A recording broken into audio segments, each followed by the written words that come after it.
Jetpack, are you ready to play Kirby and the Forgotten Land? If so, let's start the show! Hey everyone, I'm Jet from InThirdPerson.com, personal look at video games, board games, and other nerdy pursuits, and we're here to play Kirby and the Forgotten Land on the Nintendo Switch, continuing our adventure. Yep, just hitting continue here, hopping into the third world. I think there are 6 worlds in this game, and I believe there's stuff after that. I will play through the main story. That's the goal. So our goal today is to finish the third world. Hopefully it doesn't give us too much issue here, but we are entering the icy land of the Winter Horns. Winter is my least favorite season of the year, though up here in the Northern Hemisphere, we are easing into spring now, which is great. Going to have to take out the winter tires off my car soon. That is the time where my father-in-law and I bond over car stuff. We put the tires in, we change the oil. It's a whole thing. Your car is overdue for service. Yeah, definitely take care of that. Don't want your car completely falling apart. My car is getting up there in age. Oh, geez, that is a giant boulder. Oh, look at this doggo snowman. Ooh, yep, good shot. I think my car is like 10 years old at this point. Oh, wow, that didn't do anything to break that boulder. Okay.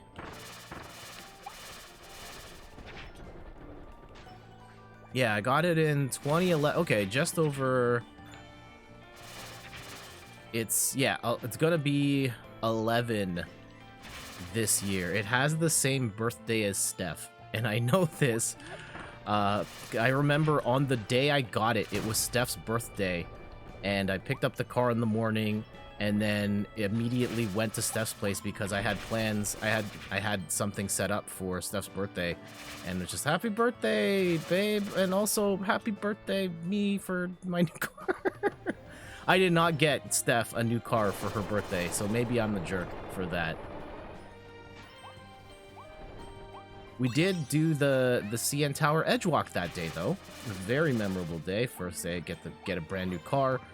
Climb what once was the tallest building in the world and walk along the outside of it. Pretty nuts. I should dig up. The picture is somewhere here. It might actually be up on the wall of Steph and I up on the CN Tower. I think it's over, I can't remember. It's over 1,000 feet high when you're looking up. And it's pretty nuts when you're in the open air and looking down at the world from such a high peak, and you can just see so far into the distance. Oh.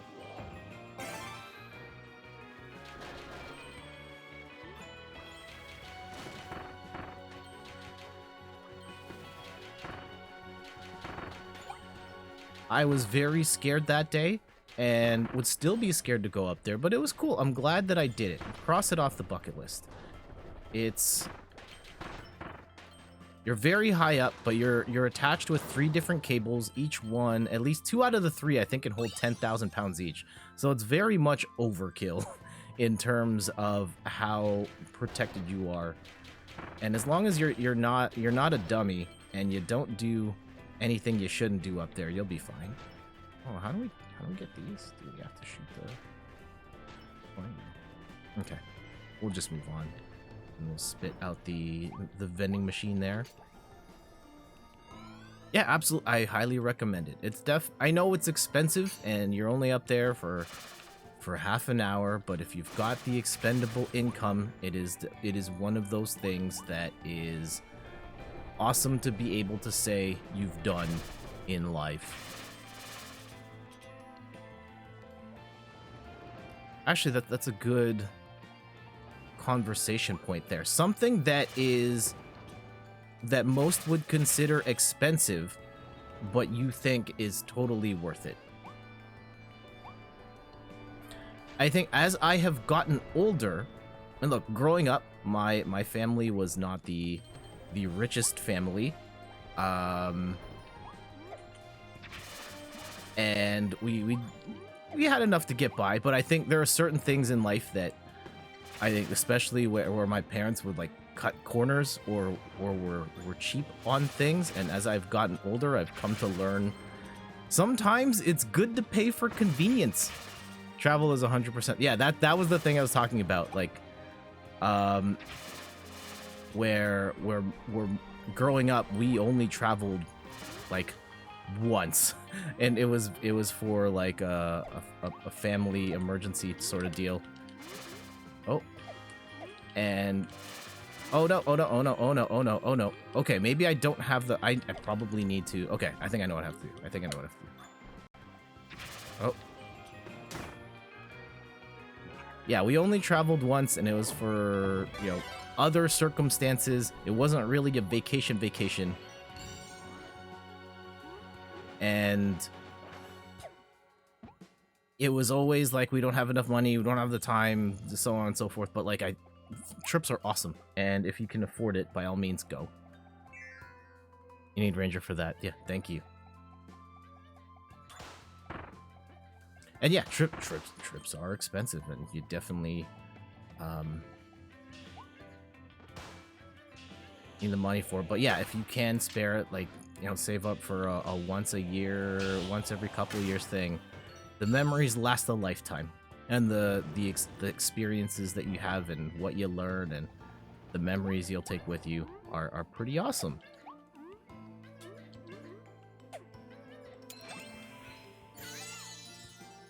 Ordering takeout, pretty great. There are times like you pull up the Uber Eats and you grab something and like, oh, you could just go there yourself. No, I could just chill at home. It's fine. I think there's other stuff happening back there. Let's see if we can go and sneak around here a little bit. Like this. Oh, snap. Okay. What's actually back here? Can we do anything in this space, or is this... Okay, maybe there's nothing actually here. And let's just get out of here.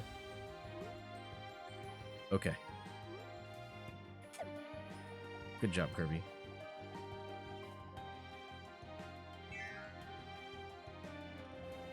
Other things may be a little pricey, but totally worth it, IMO.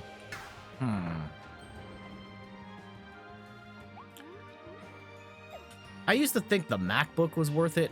I don't know. Like a Mac computer. I've had one. I remember when I went to school for advertising, our teacher was adamant that you had to have a MacBook. And like almost everybody got a MacBook. And hey, they're nice computers. And I will say a lot of the industry uses Macs. I use a Mac computer right now. Did I really need one in college? Probably not. I could have just used the PC and got Photoshop there and InDesign. It would have been fine. Would I say they're worth it though? I think for a lot of people, no.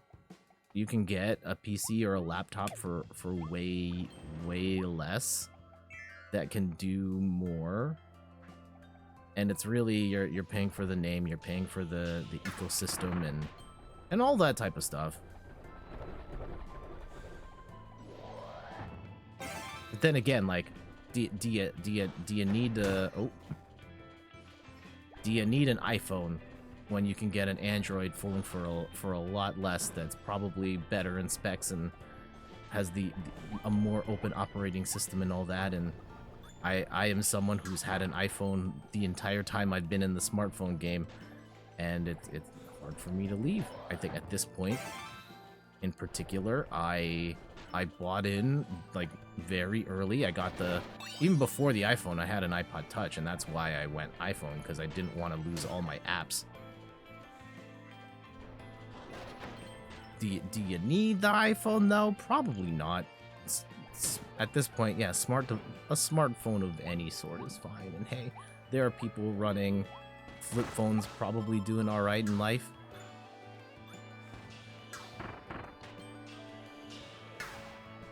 I don't know if that's gonna work.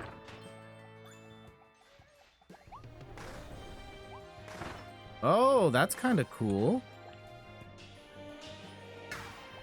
Calfe says Apple's marketing department is the most impressive out there as they convinced every other marketing team on the planet that they need Macs. Also, good evening. Hey, Calface. Yes, their marketing spectacular. Are they actually like better computer? Probably not. I think for most people, no. In certain cases, maybe. I have used a Mac for work for... Well, let's see. Okay, I've flipped back and forth. I currently use a Mac. I had a choice this time, though. I had a choice between a PC and a Mac, and I chose a Mac. My current job. Before then, I was on PC, and I did the job just fine.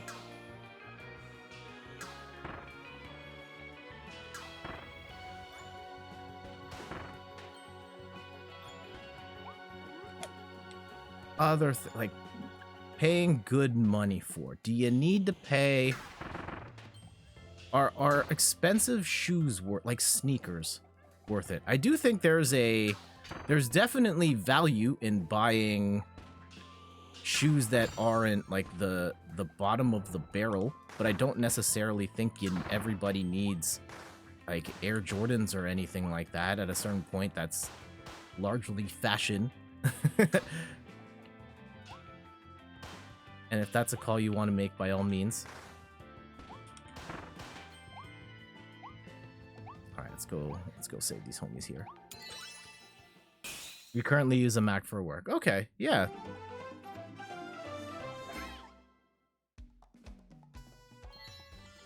I as well. I figured for the software that I use for work that I would benefit from having a Mac.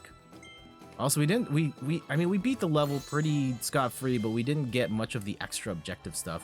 We only saved a couple homies and all that. MacGyverisms, welcome back. How you doing, homie? But we press on. Really, we just need to do enough to get the game, or beat the game. 5. Ugh. Okay. Ooh, something spoopy opened up. Oh, 2 things. Okay. Chain bomb treasure. Yes. There's a lot of... Ooh. Like, streaming has a bunch of stuff like that. Like, the super premium items. Do you need them? Do you not? I would say, of the products out there, the thing that I know a lot of people try and cut corners on, but it's not the same, it's the Stream Deck. Oh. Again, I don't work for Elgato. I'm not sponsored by Elgato. But for what that product offers, I don't think it can be beat. And I've seen people do things like, oh, what can the Stream Deck do that just like macros on your keyboard can't do? And there's a lot.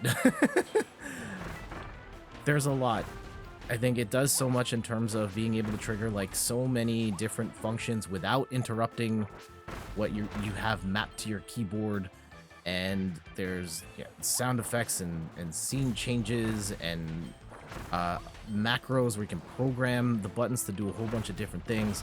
I absolutely love it. I think it's not for everybody. I think that for a lot of streamers who just switch, like change the camera 3 times on a stream, you probably don't need a Stream Deck. But for the type of show that I like to run, I use all the buttons.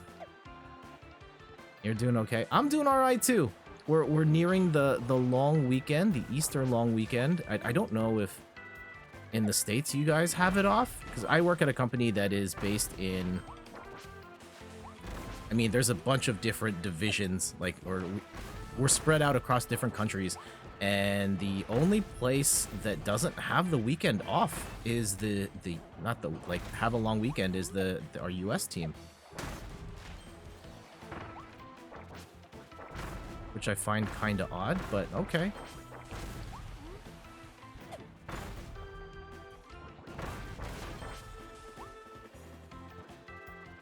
I'm probably doing this all wrong. I know that I should have been throwing the bombs along the current of the water to do what I needed it to do, but we'll let it go. We got it done. That's what matters.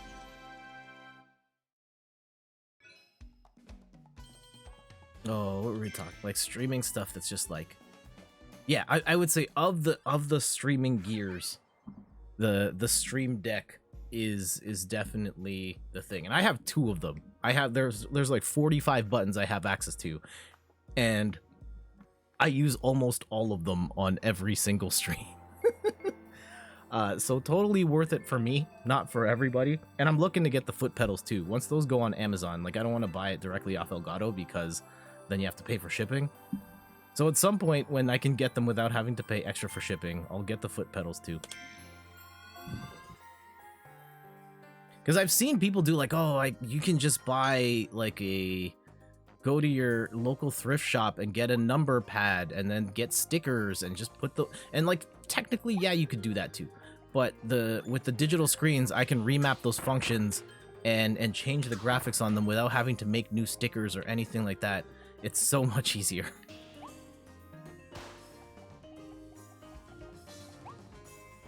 Making my way downtown, walking fast. That would be the thing I would say, like, hey, people think it's expensive, but it's worth it. Ooh, what other... Okay, gaming stuff. Stuff that you pay a premium for, for me. Arcade fight sticks.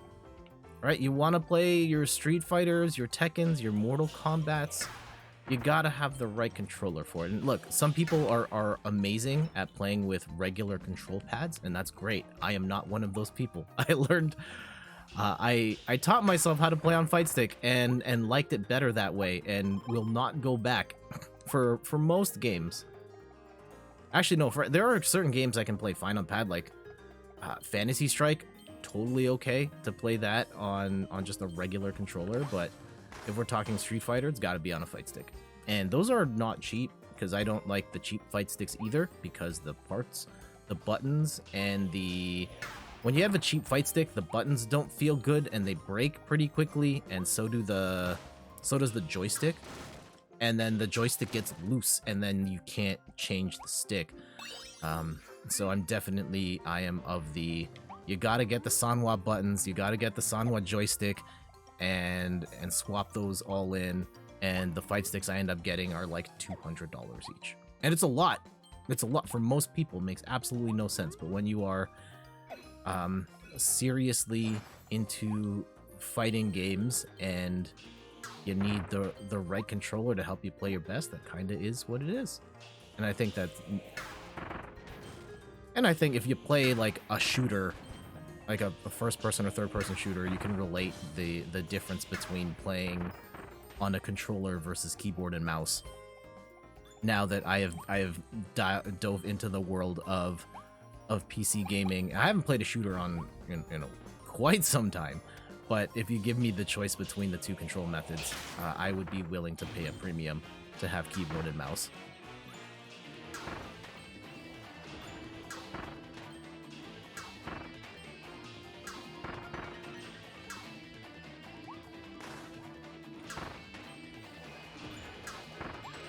Luxury things that are worth it. Ooh, I think like the first luxury gaming purchase I ever made, like where I didn't really need it, but I got it because I wanted it, was, well, okay.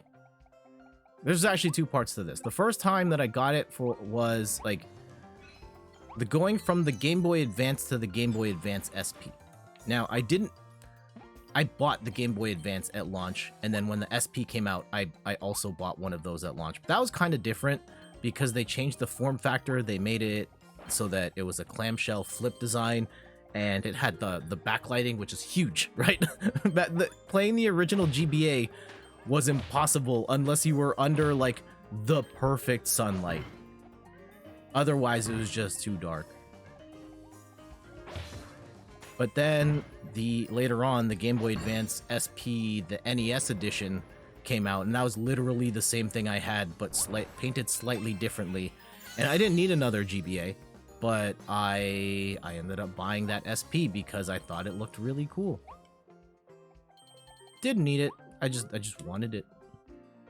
Hey, Ian, Adventure Rules. How you doing this evening? I hope you're doing well. We're talking, just get you up to speed. I don't know how much you've been listening to the conversation. Just talking about like things that would be considered luxury purchases, but you feel were worth it. And I think we've kind of moved into the realm of gaming stuff. And I guess was the GBA SP, the NES edition, worth it? I technically no. Like it's functionally the same, but I love the novelty of it looking like being painted like the NES. And I haven't gone out of my way to buy a novelty, like an extra console just for the paint job ever since. I think that Joy-Cons are kind of that way, where you may only need 2 Joy-Cons, but you buy a bunch of extra Joy-Cons so that you can match the colors in different ways and stuff like that.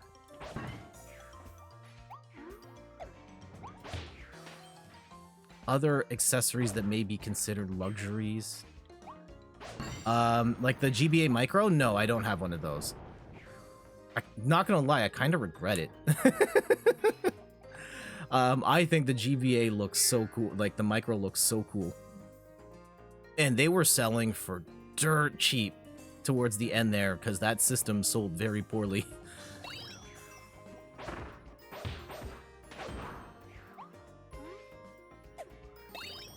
But, no, I didn't get a Micro. I think, yeah, after getting the extra, technically 2 extra GBAs, that I decided it wasn't worth it for me to get the Micro.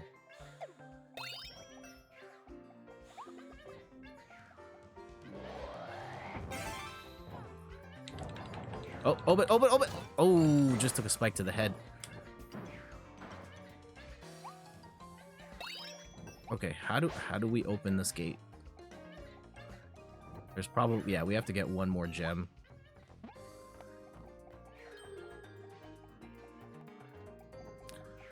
Luxury purchases. Ooh, collector's editions of games. Does anyone here like go out of their way to get the steel case version with the statue? Maybe you have a Halo cat helmet in your house. Anything like that. I have like I think I have 1 or 2 steel cases, and I may have gotten a few music CDs just by virtue of buying the game at launch, but I haven't really, like, paid a premium to get the... did I? Okay. I did get... I bought the premium version of Fuser, but that was because it came with DLC. Like, it came with a whole bunch of songs, which is basically... I think it might have been cheaper to get it that way than to buy... I don't remember. But it's kind of not the same thing.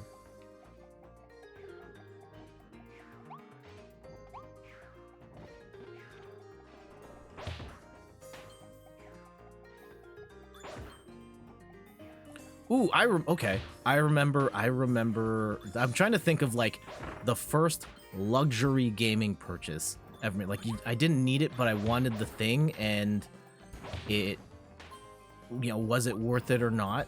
It was, I bought, I think the brand was ASCII, ASCII, I think it was ASCII brand.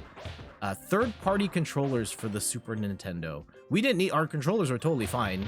We had two controllers, and then I bought 2 more third-party controllers because they had the turbo function on them. Totally not worth it. It could hit the buttons really fast. Yes, it had quote-unquote slow-mo, which was just mashing the pause button really fast. That was not good. Not worth it.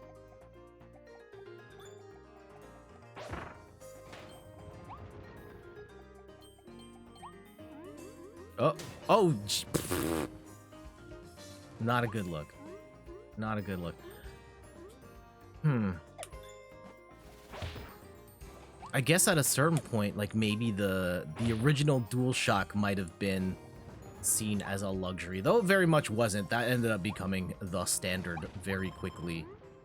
But that must have put I wonder what that was like for kids at the time. You got this PlayStation, you bought your controllers for it, and now there's a new controller standard, and now you have to buy new controllers for it. Like, what was the response to that? I feel, because it was technically extra money that is a incremental cost that wasn't there in the first place, and I feel like people just kind of went along with it.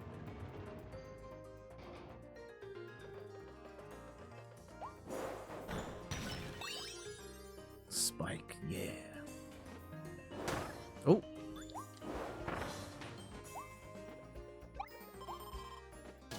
I mean, the Nintendo 64 kind of had, it wasn't to the same extreme, but you had the Rumble packs and the expansion cart that you had to put in if you wanted to play Perfect Dark, certain modes of Perfect Dark and other things. Majora's Mask, I think, was one of those games too. Was the expansion pack worth it? I guess probably. We used the heck out of it for stuff like Perfect Dark, so I can't be too mad at it. Uh-oh.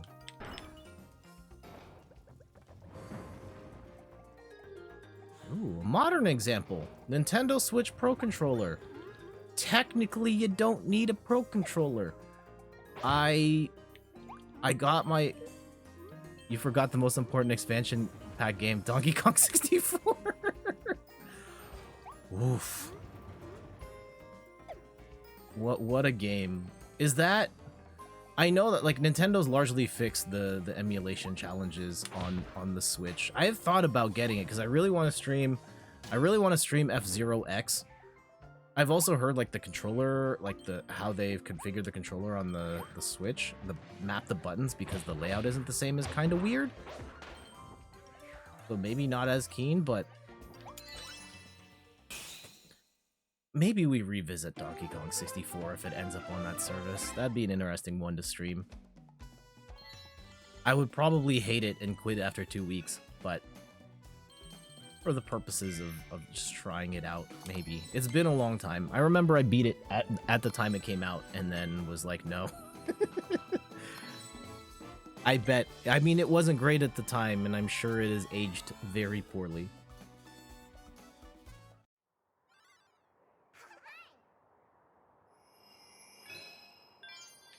Other gaming, like, I think it's easy to just throw accessories in there. Like, luxury items. For a time, it was light guns, you know, I mean, the Zapper was kind of weird because a lot of Nintendo consoles just came with the light gun. But later on, you got stuff like the Super Scope 6 and the Sega Menacer. The Super Scope 6 was basically a bazooka, which was insane.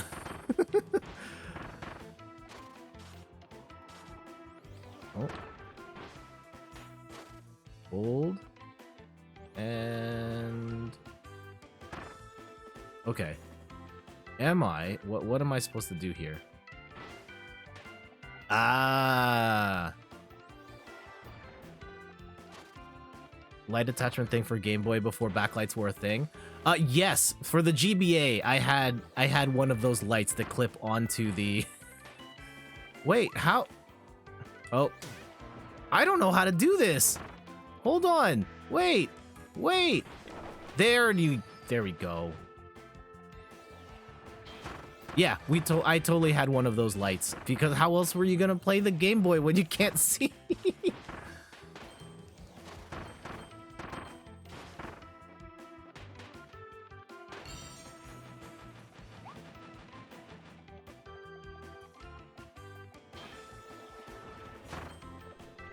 Yeah, other gaming,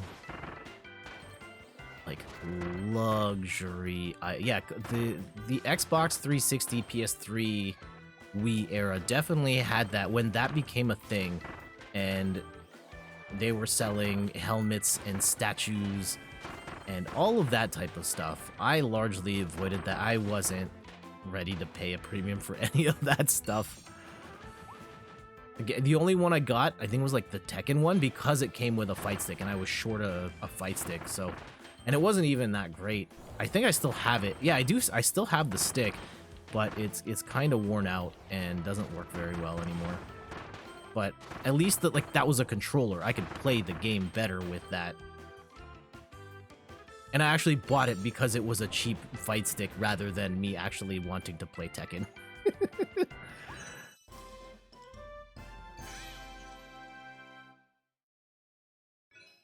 Other accessories. Ooh. There was one for Rez that I'm reluctant to talk about here because I'm pretty sure my cousin's son Kai is watching. Hey Kai, at some point he will. So we're not going to bring that one up, but if you Google it, you'll know what I mean.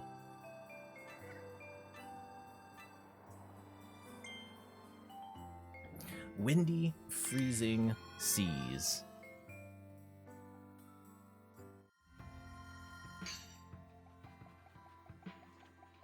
I mean, that's just accessories at that point. It wasn't really a luxury. Like the Kinect, they tried to bill as like the next big thing, and we got one. I don't remember the circumstances of us getting a Kinect, but I know we got it pretty early in the Kinect's life, and I think was it for Randy for you to play Dance Central? I know you played the heck out of Dance Central, but I don't know if that's the reason why we got it.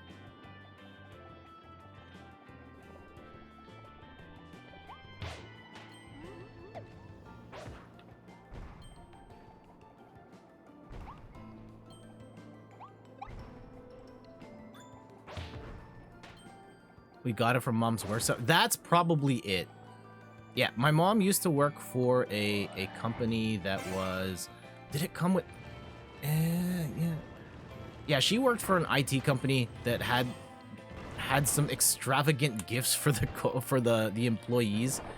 And I know on her first year there, she ended up, like, it was like a raffle for stuff.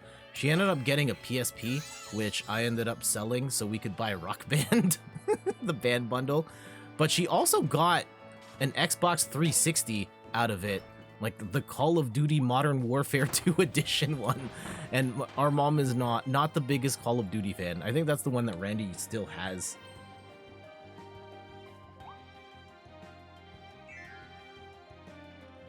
And you love Dance Central. It was a cool game. I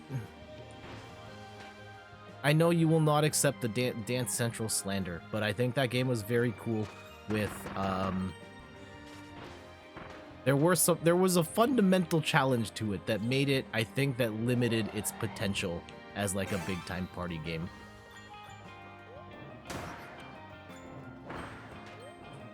Bang.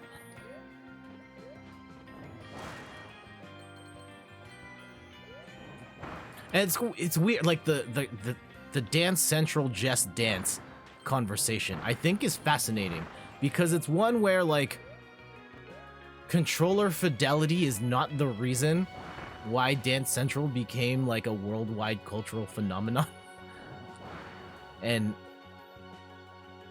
because yeah, I remember when Just Dance first came out and I was very critical of it at the time. I was like, no one's ever gonna play this because the motion control is just like wildly inaccurate. And I remember like Steph loved it and she bought it. Like I showed her a video of some guys playing it. She loved it. We tried it at Fan Expo before it came out that first year. She loved it, kicked my butt in it, bought it day one. And it turns out Just Dance ended up being like one of the biggest games in the universe and still is. We don't talk about it in our circles of gaming, but the Just Dance still sells insane amounts of copies. Like they only stopped making the Wii version like a year or two ago because of how well they continued to sell long after the Wii itself died. And those games sold, like, did so well because they were just very easy to play at a party, and it kind of worked in that environment because the tracking sucked.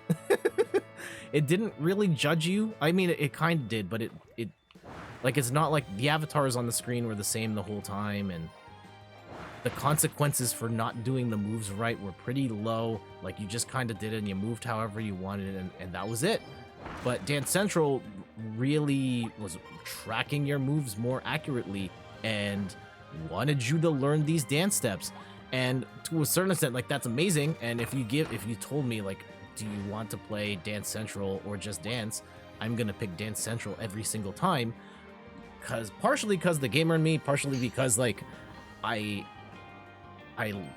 prefer the dancing and stuff in there, but for most people, they'd rather just kind of waggle their arms around and get silly without any real, ambitions of seeing truly who's the best dancer or anything like that.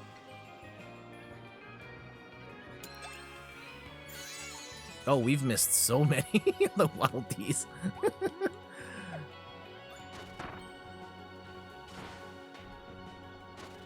Will say this is kind of an interesting power-up. Like, more interesting than I thought it would be. Like, I thought I was just plowing through stuff. But in a world where... Can we... like, actually launch stuff with the... I can't. Okay, we probably need a different power-up there. That's fine.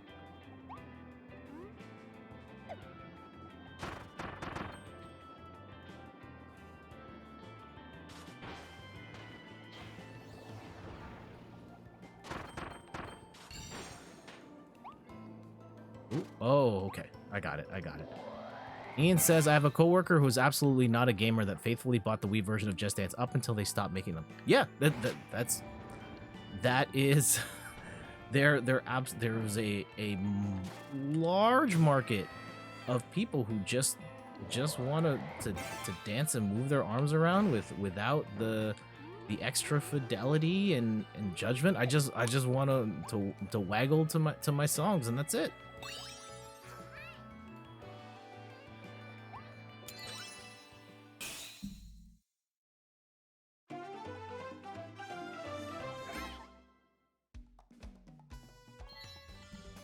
Only 2 out of 5, and then we ate 2.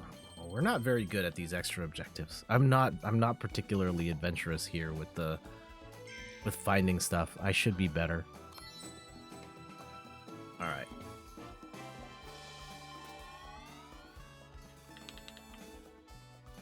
Yeah, it's one of those times where I think the idea of, like, innovation and pushing things forward, and why aren't better controls lead to an ultimately better experience, at least one that is more appealing to a wider audience. And yeah, that was kind of one of those weird cases. And I think that that particular era of gaming was a fascinating time. And look, there are multiple sides to that. During that time, I bought an Xbox 360 because the Nintendo Wii was not doing it for me in terms of the games that I wanted to play. They changed the controller standard around to a format with the motion controls. It was far weaker in terms of horsepower compared to the other consoles at the time that had all the games I wanted to play. And if I wanted to play the other games, I had to go and buy another console. So that's what I did. But the Nintendo discovered that, or they were keen on the idea of, they kept calling it like the Blue Ocean strategy, and games like Wii Sports and Wii Play and the Just Dances, which I know is a Ubisoft game, but they recognized that there was an opportunity to make games for more than just like us in the core gamer community. And we may not have liked all of the games in that space, but there was definitely a demand for it, and it's awesome that they brought more people into this space to enjoy games, because I truly believe that video games should be a medium for everybody. And even now, we still have our divides where there are those in certain spaces that just won't play games on certain platforms. I feel like there is a crowd that won't play anything on a mobile phone. There are crowds that play PC only and won't play anything on a console. People who only play Nintendo stuff.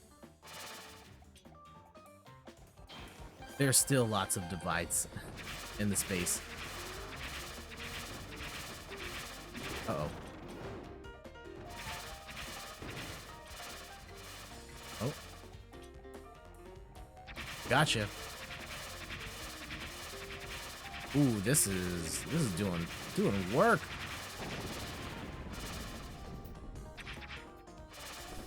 Ooh, this is a very good weapon for that. Do we want the big sword? I kinda technically no, but I do want the Viking Kirby.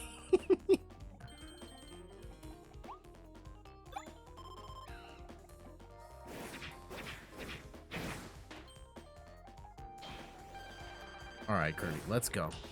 Oh, we've got like a bit of a boss rush here going. Uh-oh.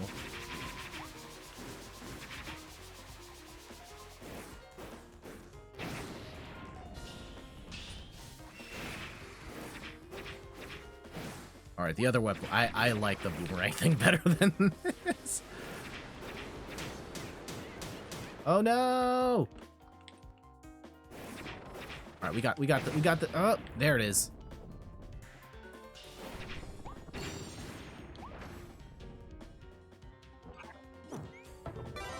Ooh. Oh, I love the tornado.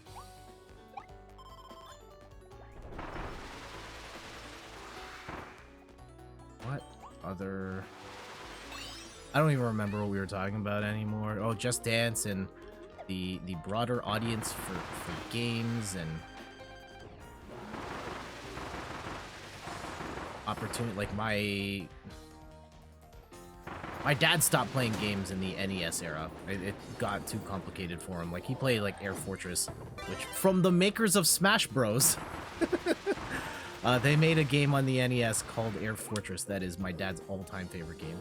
And he stopped playing games because they got too complex and I think just other stigmas about like adults playing video games and stuff like that.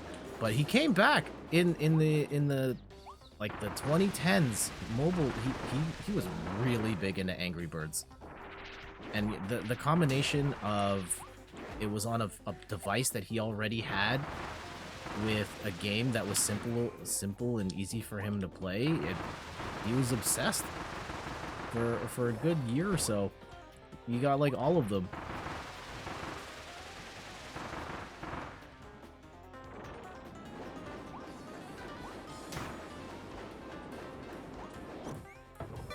Tornado time. Oh. Spin.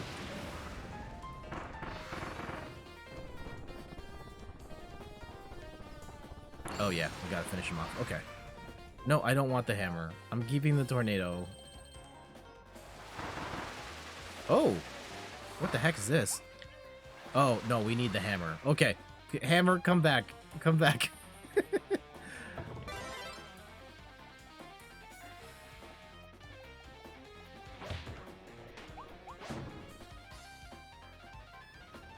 I remember when Minecraft, like I remember listening to the One Up Yours podcast in the early days of Minecraft when it was a beta and it was just like hardcore gaming enthusiasts talking about this underground thing. And little did we know it would end up becoming arguably the single biggest video game of all time, largely because it just became like, if you were a kid growing up in the 2010s, everybody played Minecraft. And it's just this, it's a staple of gaming childhood at this point. It's crazy.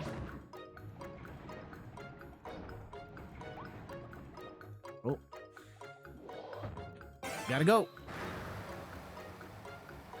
Ooh. Made it. That was pretty cool.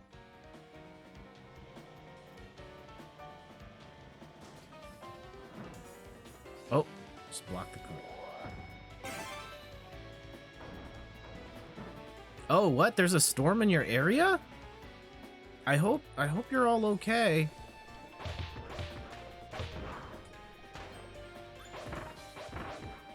Gao what's going on? Welcome back, my dude.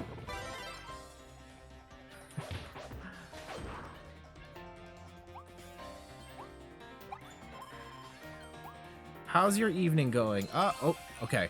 Is there a better way to get that other than to just make a leap of faith here that we may not be able to... Oh, we can recover from that. Oh, we're laughing. We're laughing.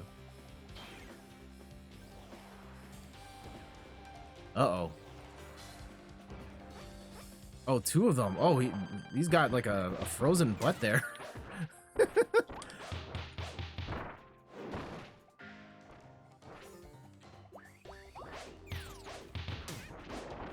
Yeah, please be safe.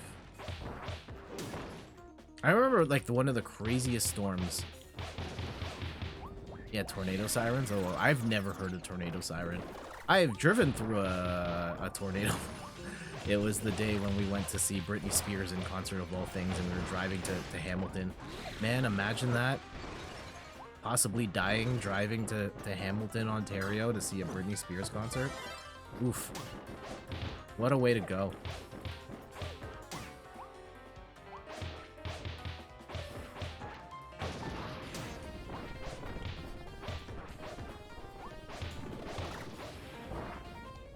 Hamilton part is the sad part that I was trying to allude to. The hammer. Canada has blizzard sirens? I don't think we do. I've never heard one in my life.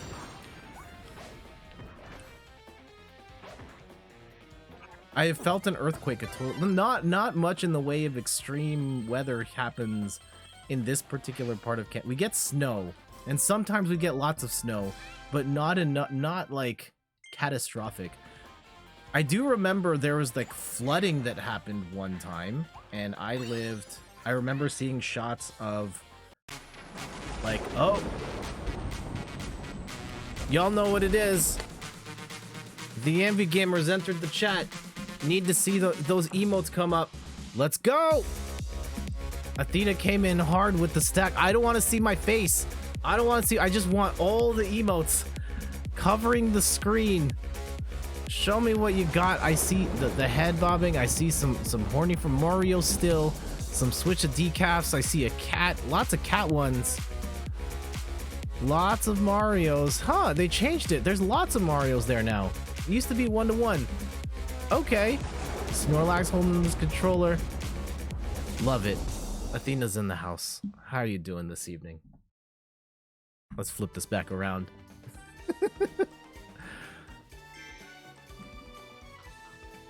Oh, what were we talking about again? In this rambling, we're talking about video games.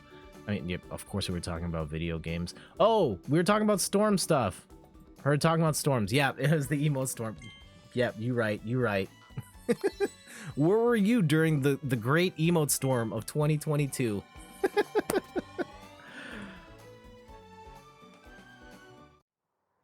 Yeah, there was flooding where it was like almost covering cars that high. And I remember Steph and I were like we lived in a building. We were like way up, but we didn't want to get stuck. So we tried to drive out of the city and it didn't work. Everything was shut down. And at one point we ended up driving through a puddle that was like kind of up to the doors. We kind of risked it for the biscuit there, and it was a bad idea. But the car didn't get stuck. Oh no. Oh no, we don't have enough Waddle Dees to break through. Huh. All right, this is what happens when you're... Oh, we can get 2 stars here. There we go. Continuing to just do the bare minimum to get by.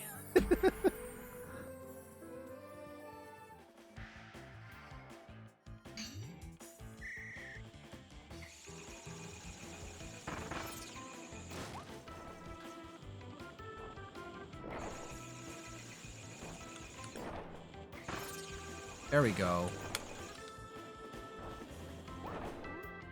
Yeah, storms are crazy. Arrow, be safe, everybody. Best you can.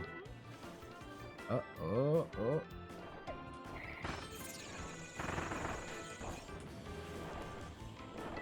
Oh. Oh, flew right through that. Oh.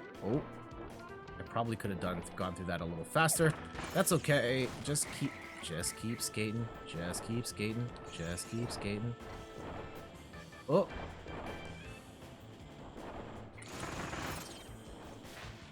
Hey, there we go. That was pretty good. Even possible to get few so Waddle Dees that you couldn't fight the boss.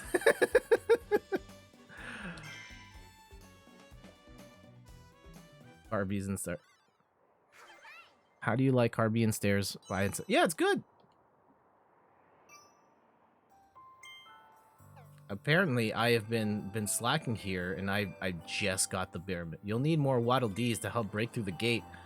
Ugh. Being exposed as a fraud here.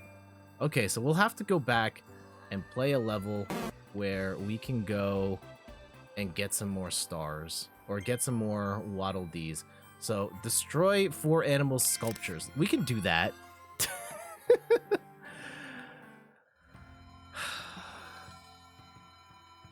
Okay, let's go back and try and get the hidden Fraudle D. Yep.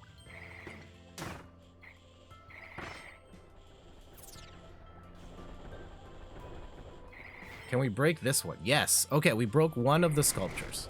Awesome.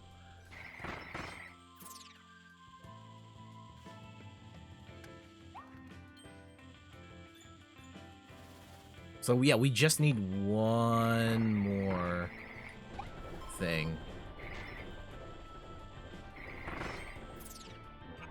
Oh. And we will want to absorb some. Okay, yeah, bombs. Yes.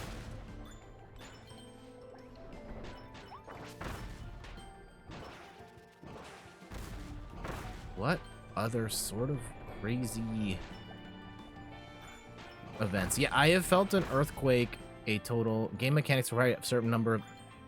Are they annoying or not? If the game is,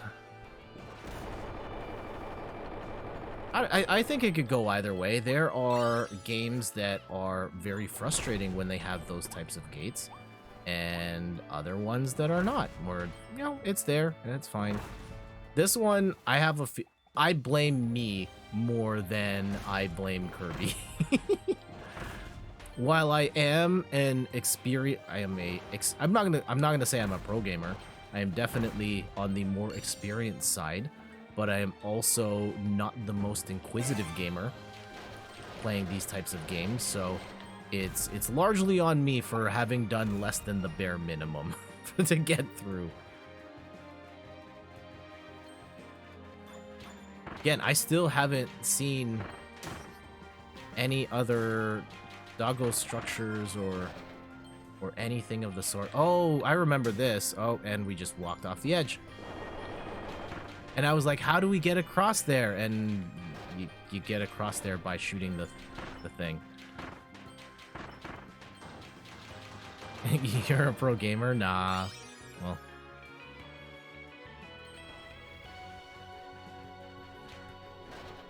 Overcooked was probably the last game where we had trouble with those requirements, where it was too high for us. And it, yeah, we didn't end up beating Overcooked 2 because we just got to a point where we couldn't get enough stars and just stopped playing the game. Randy and I beat Overcooked 2. Hey, we got the one that we were missing. But that was also, I felt like they front-loaded the stars in that game, where it was pretty easy to get the stars you needed. By the time you got to the end, they were absolutely insane, but you had a buffer on stars. And Overcooks are generally difficult. Yeah, this is true.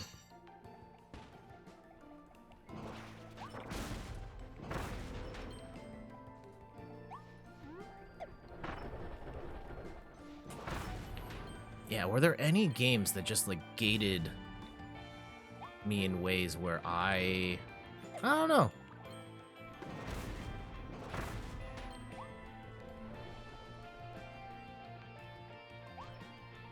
I will say that it can be annoying. Okay, here we go. When games just add stuff like gates or requirements, or they add busy work just to lengthen the game, that's awful. I think one of the last games where it was very clear to me that they were just sending you to do a whole bunch of busy work in order to extend the length of the game was Anthem. Anthem, like, I actually gave up on the game right there, which I found out was the second last quest of the game. I could have just beaten it. I could have played it for like one more session and beat the game, but I put the game down because I was so cheesed at the quest that it had you go on, and it was just like this whole section is just busy work, making me run around the map for no reason other than to stall for time until the final mission. Hey, Meg! Welcome back. I hope you're doing well.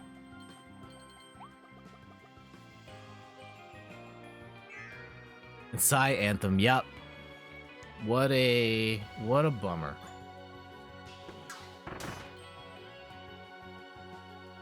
What could have been? Oh, I did do this one. Yeah, we did this already. There's nothing to see here. We'll come back. We'll leave. Okay, here we go. Were there any games where you played a part where they were just stalling for time? I will say a recent game that does this, and you spam chat with all the hellos. No, I love seeing all the hellos. I'm sure everybody loves seeing the hellos from you too. And Molly Goon, welcome back. And dude, did you see my message on Discord right after the last time you were here?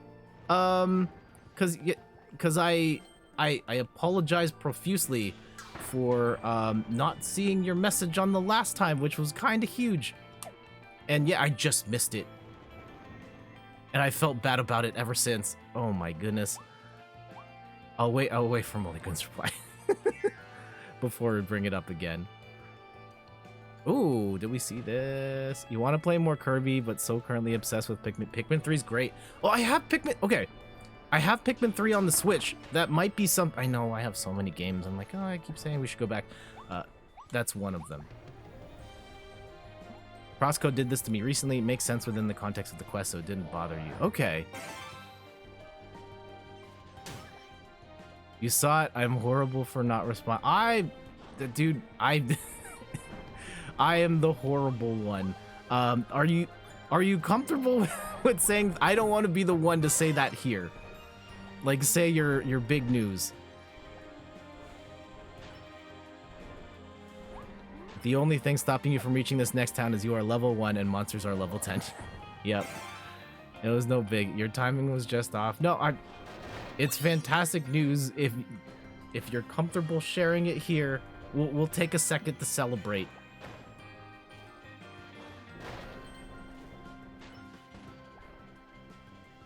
Yeah, a game that does a recent game that does this to a certain extent. A game that I've talked about that I really like, and a game that I've streamed here recently. Pokemon Legends Arceus. Without going into spoiler territory, it starts to do some stuff that, this doesn't have to be here. We didn't have to do any of this. We could have just gone to do the thing. But there is a part where they're clearly stalling for time. Ooh. Statue. All right, we destroyed 2.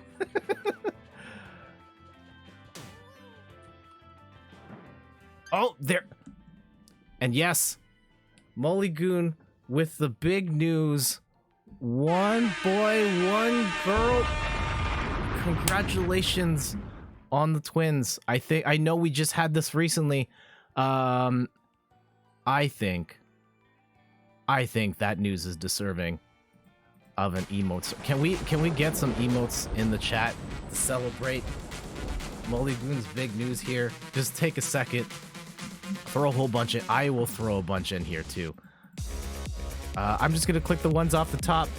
I can't. I have to hit the Stream Deck buttons too. Oh my goodness. There, I see some baby ones there. Oh, Baby Storm got the hair going too. Yup. Get hype. Oh my goodness, twins, congratulations. Molly Goon, love to see it. So happy for you and your wife. It's gonna be great. Gonna be great.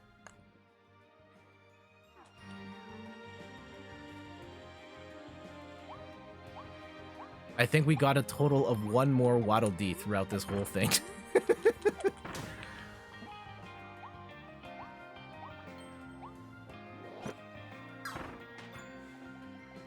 I mean, that should be enough to get by, right? So which one gets to be named Jet? None of them.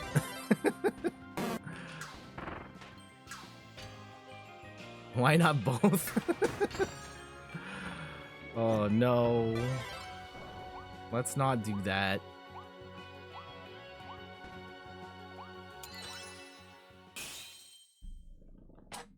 Let's not do that.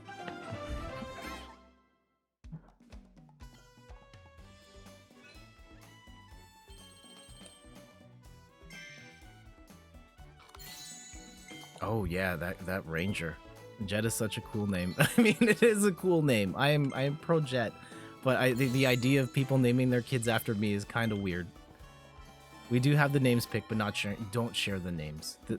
Okay, I am not a parent. I have not had kids. Maybe someday I will. But from what I have learned about parenting, don't give up the name of your kid until after they're born, because when you say the names early, you open the door for other people to snipe the names or other things like that. So yeah, just keep it in your back pocket. You might change your mind.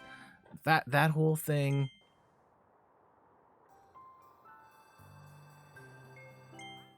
Oh, nope. Don't give up their names until you buy the domain names and register the Twitter handle. Yep. Unexpected Beast King. Are we at the boss already? We kind of flew through this kind of quick. I mean, this is a very ominous castle. Are we gonna do 2 worlds today? I mean, I guess I did fly through this pretty quick, considering I didn't even do the minimum amount of Waddle Dee saving.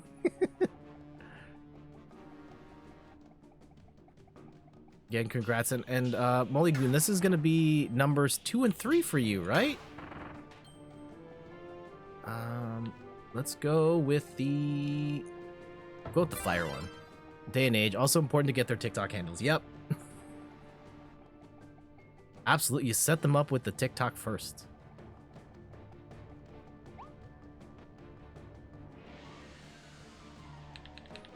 Oh my goodness. And yeah, just as a recommendation, get all of these. Well, don't get the in third person part, but the YouTubes, the Twitters, the TikToks. The Instagrams. Oh, there was a platform that came out like TikTok. I think it's called Clash or something, and I reactionarily reserved in third person on there too. No, I didn't have to. Also, this is our first sighting of King Dedede. Wait, hold on. I was not ready for this. This is kind of a big deal. Also, kind of balling out with that jacket.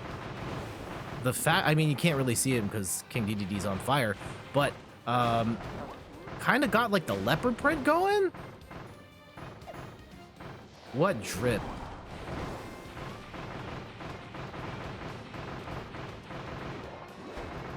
Of course, we're just gonna keep spamming the fire attack, because why wouldn't we? Oh, ooh. Okay, lesson learned. Make a clash and then register galley. No, you're probably okay. You're probably okay.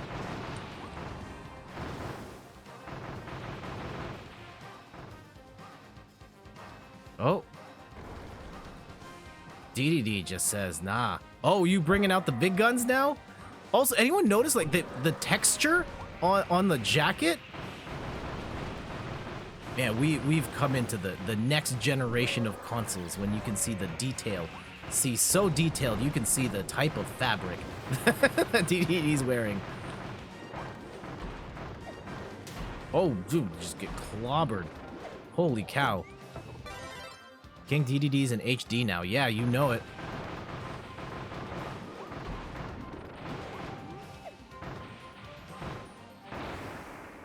Oh, get wrecked.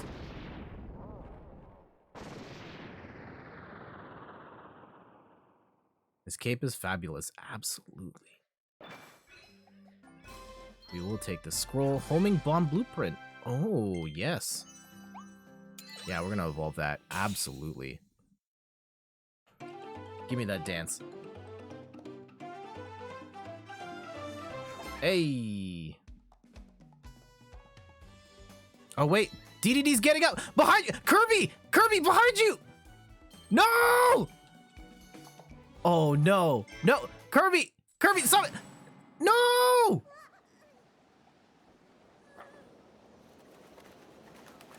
Oh, you... Oh, no!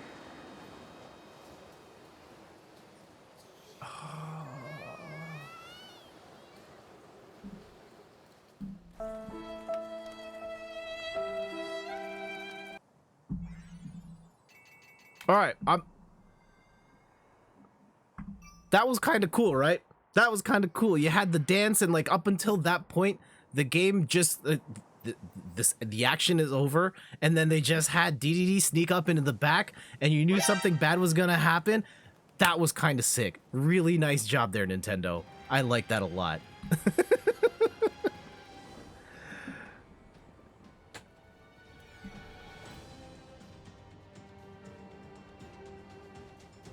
Elfilin has been captured by King Dedede. Explore the next area and save Elfilin. All right, I guess we've got lots of time here.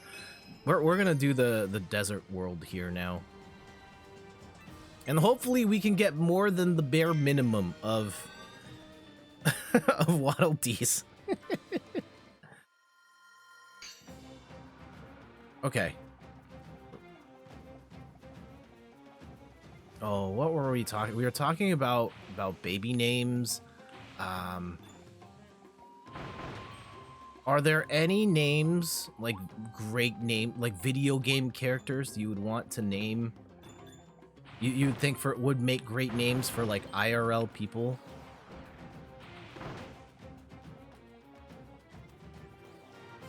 I can't remember. I remember there was like a list that had actual names. Like I know of people using names and like, oh, that's like just, oh, they just named their kid Guile. Oh, Street Fighter, and it was like 6 kids like last year or something like that named Guile. Oh, we should probably take the... If the game keeps respawning the Ranger, it probably wants us to play the Ranger. You wouldn't name your child after a... You find Mario is a cool name, not gonna lie. Luigi doesn't hit for me. I get it. I get it. I think, yeah, it's weird, like... I think Luigi feels like maybe a little too on the nose, like a little too Italian. And not to say there's anything wrong with that, but like Mario can still kind of pass as like, yeah, hip, cool. You know, Mario Lopez. But Luigi is like, if it's not Luigi, like Super Mario Luigi, I think of Luigi as in like the Simpsons Italian chef sort of deal. Need a son so you can name him Atreus? Boy. The sexy Colonel Sanders, yep.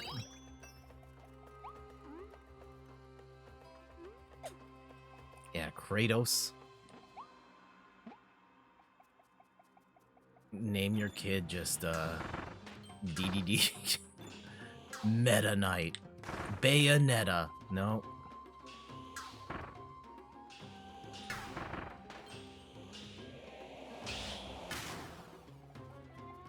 Game inspired. We ever had a second child who was a boy, we were gonna go with Link. Oh, Link would have been cute. DDD been a bit harsh, yeah. Celeste counts now. I like Celeste. I mean, the game and the character and like all of that.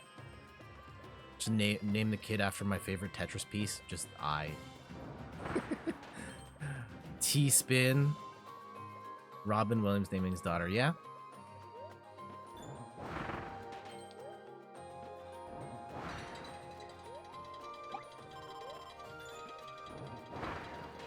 Just name the child Matt after my favorite default me.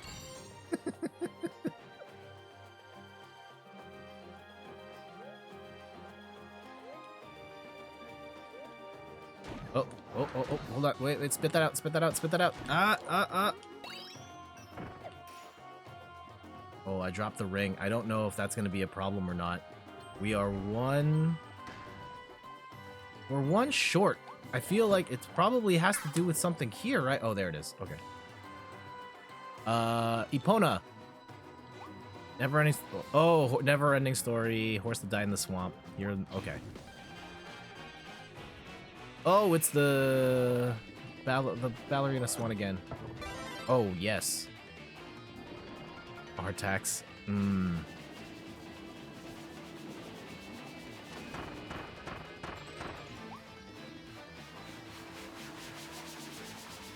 Anyone naming their kid after their favorite Call of Duty character? Just Soap.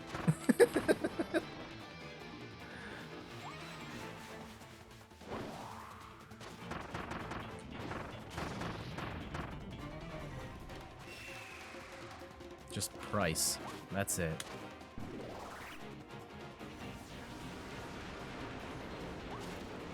Yeah, video games as a source of inspiration for baby names.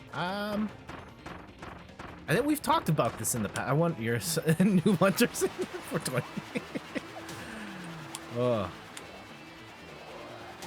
Uh-oh.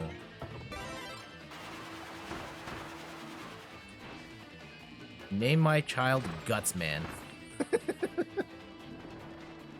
Artax. Neverending Story was the dominant film for me as a kid. Oh, I don't know if I don't think I've ever... No, I've never seen Neverending Story. The most I know of Neverending Story is the time that they sang it on Stranger Things, which is kind of a spoiler. I'm sorry if I spoiled that for anybody.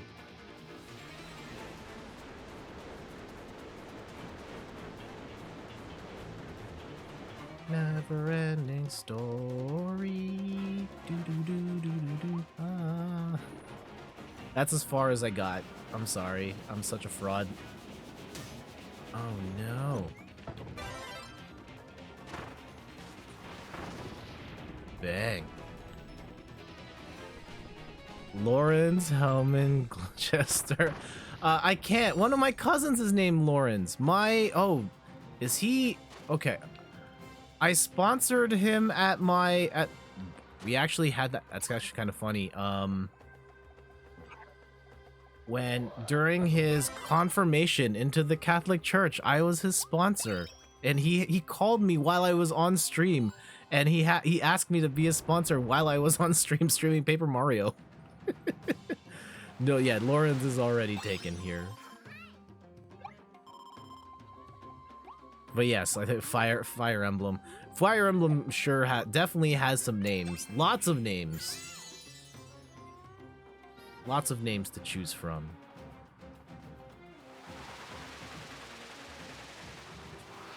Yes, just Byleth. There you go. That's a name. I mean, the new Fire Emblem character, was it Shez? Crystal need a blueprint. Hey, oh yeah, we need to go back to the world and upgrade those. Okay, after this level, we'll go back to the world and upgrade our tools. Spin, just keep spinning. Just keep spinning. Oh, we were supposed to go this way. All right.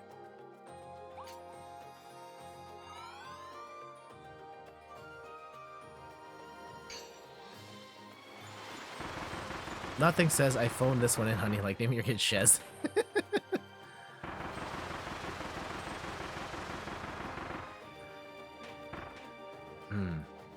There's got... I wonder if we were to look at like the most popular names and see if we could connect them to video games and see which ones. Like, are there just a lot of kids named like John Madden because they're into the football video games? Or you did appreciate he says she says. Name your kid X. Yep. X gonna give it to you. You gonna get shout outs to DMX. R.I.P.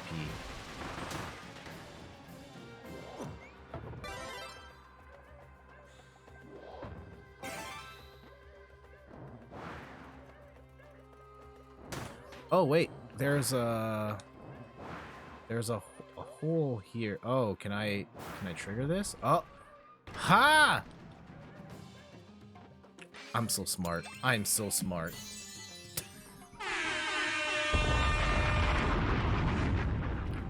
Boss, big boss. Metal Gear.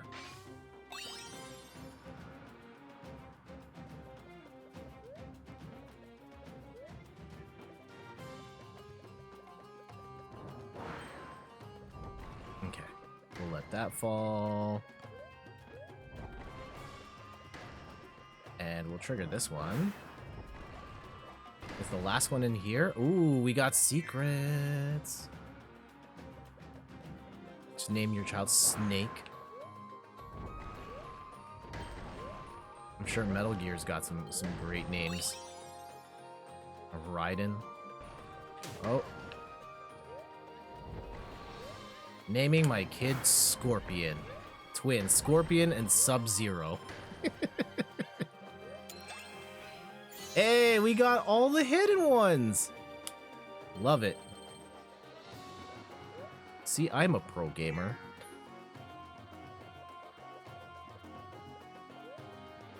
You love the gacha in this game? They're very cute.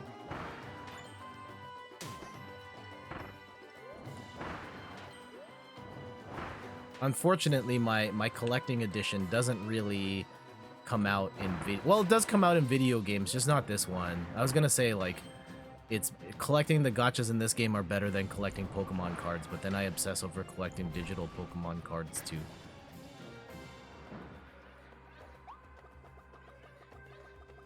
And speaking of which, we'll be streaming Pokemon TCG on Sunday. We will be doing, yep, we'll be doing a preview of the Ice Rider Calyrex League Battle Deck, which is coming out in June. If you're looking for a pro deck to get like right away, and it's just all built for you, I will show you what that deck looks like months in advance, because I have all the cards, which is pretty great. I was thinking about doing the stream entirely of Ice Rider, like show how to upgrade it, but then realizing that the League Battle Deck is not going to be out until Astral Radiance in May. At that point, the cards are going to be different, so we'll do an upgraded Ice Rider later. So I'm trying to figure out which Arceus deck to stream. Like, we're probably going to do an Arceus deck. Arceus Duraludon's on the table. Arceus. I may have bought some digital cards on Potown, and we could do an Arceus Lucario deck. I've been trying to figure it out, and it's.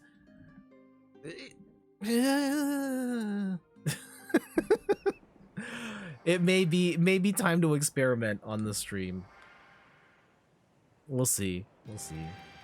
You had a classmate named Kirby, but not gonna lie, you always had to think of the game. I mean, Kirby's become an iconic name for, you know, tied to the video game.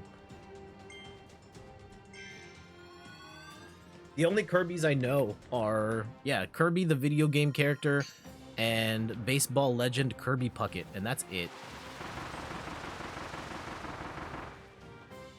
Did you all see the Kirby rap song? I don't think so. For fear of DMCA, I will not pull it up here.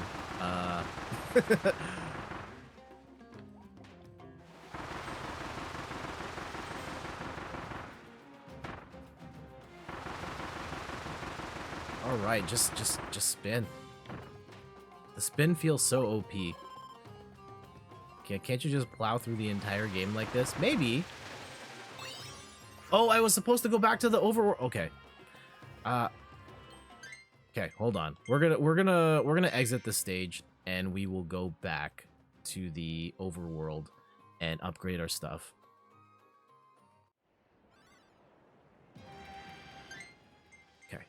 to Waddle Dee Town. Let's go trick out our gear. And then we will go back to the desert. Alright. Do you all think they will make Robotnik Eggman's skin after Jim Carrey? Oh, I don't know.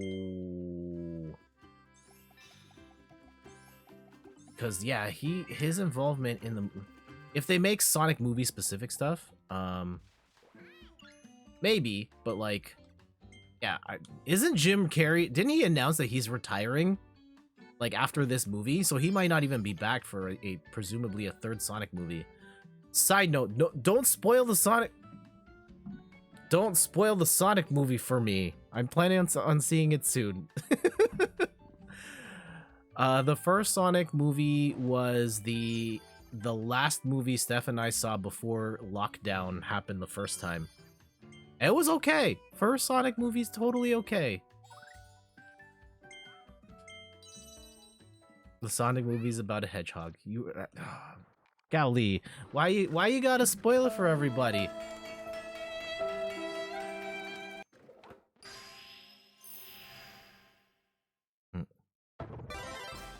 Oh, Aesop Rock. All right. Yeah, he passed away like somewhat recently, right?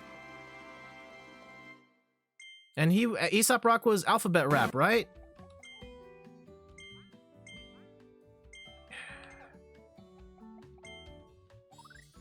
Yes, upgrade that. All amazing. Do. Oh, I don't have enough thingamabobbers to upgrade that. Nope, don't have enough. All right, we upgraded one thing.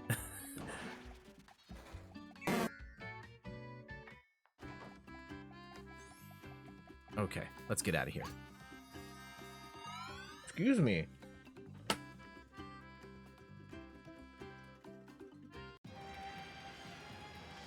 All right, where were we? I think searching the oasis. Yes, let's go do this.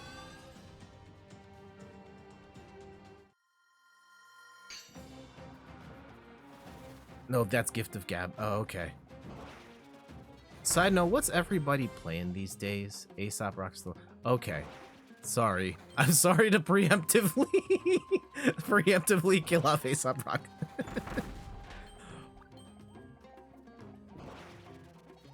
Oh, these homing bombs are OP. This is ridiculous. I love it. And then when you throw the two to connect.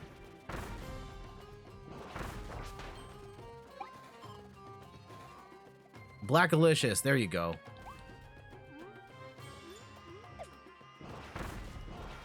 Getting my musical chops exposed here. Oh no. Like the last albums I listened to were yeah, the new Avril Lavigne and the new Machine Gun Kelly. Machine Gun Kelly, not so great. Avril Lavigne I thought was pretty good. Using OBS, now unrelated, your mouse wheel died and your microphone has white noise when I speak. Oh no, I'm sorry to hear that, Gali. I hope that you're able to address the microphone issue soon and fix the mouse. And I'm glad you've joined the cool kids in the OBS club, though. Despite my love and fandom for OBS, stream on whatever platform you are most comfortable with.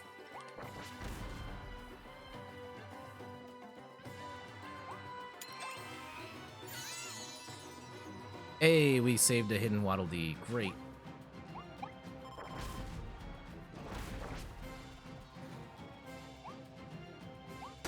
Uh-oh. Okay. Where are we? What are we trying to do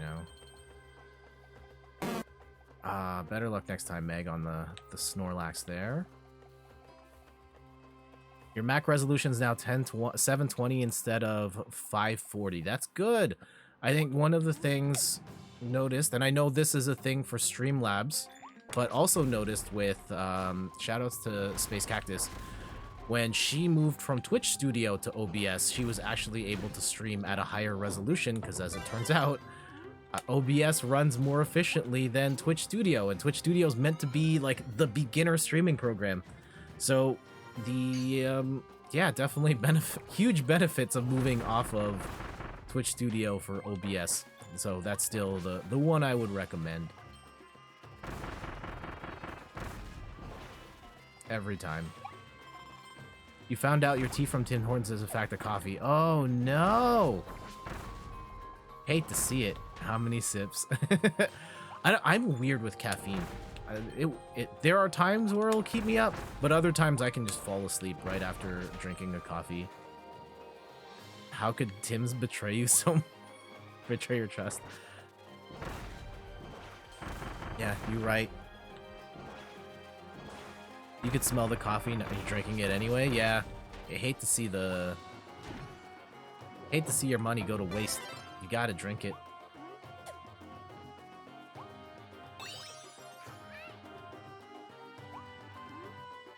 It's supposed to be a steep tea.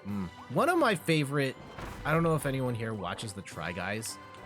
I love one of their features that they do is called Eat the Menu. And Keith and some of the other Try Guys, they buy like one of every single item of a menu of like a fast food place's menu and just eat it and try it out. Maybe that would be kind of fun. I don't know. I don't necessarily know. I don't think I'm making ninja money to afford doing that type of segment. It would be kind of fun to order a whole bunch of Tim Hortons stuff here and just hang out and eat and drink Tim's.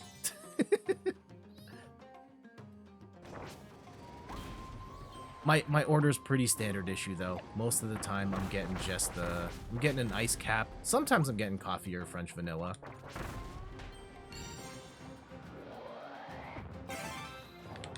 Oh, wiggle wiggle. That would be fun. It would be fun. I mean, we already have, I was gonna say like maybe that's an extra life thing, but it has to be the taste. It can't just be like, here's us eating Tim Hortons. I want the drama of, hey, some of it here, all of the food is a surprise. Some of this is probably gonna be good. Guaranteed some of it's gonna be bad. I don't know if we can afford multiple snack food segments during the marathon, but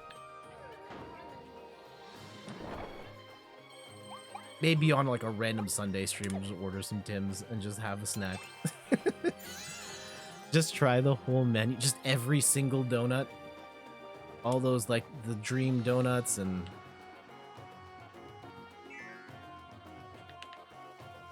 get their poutine. Oh, don't.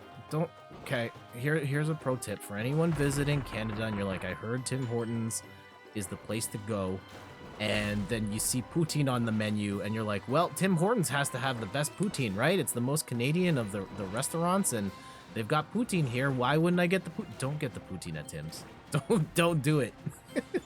It's bad and it's not representative at all of what poutine should be. You haven't had Krispy Kreme? Oh, yeah, it's... So, I mean, there's like one Krispy Kreme in the area and the line is insane for it all the time. And the last time Steph and I went was on it was a Friday because I remember I messaged, I said hello in the double jump chat just as I was like, I'm in line at Krispy Kreme and we waited like half an hour to get our donuts and that was a short line. Disco fries? That's one way to put it. Oh, is there another pipe here? Oh, I need the drill thing. Okay.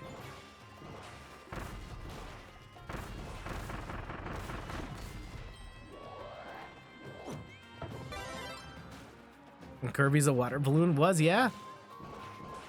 What? They're called disco fries in New Jersey. No, that ain't right. That ain't right.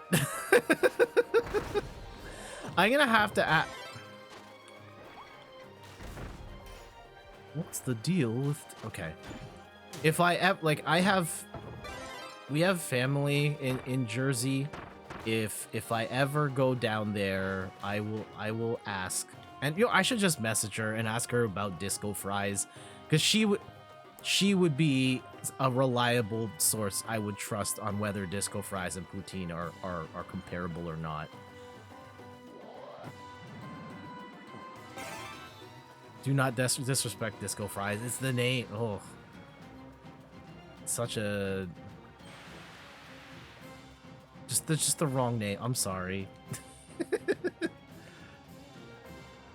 Oh, there's the drill. Okay. Hold on. That's what we call a poutine. A blast from people.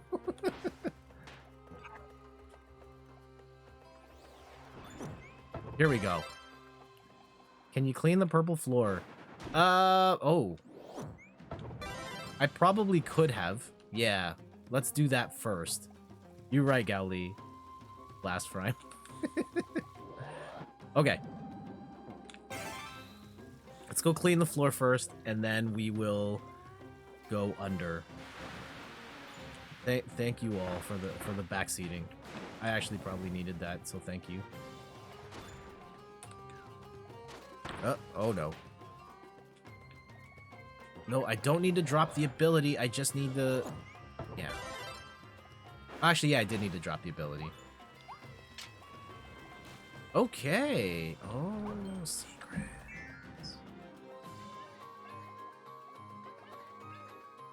Alright. Oh, yeah, this whole thing where you have to dig underground and then sure you can... Oh, okay.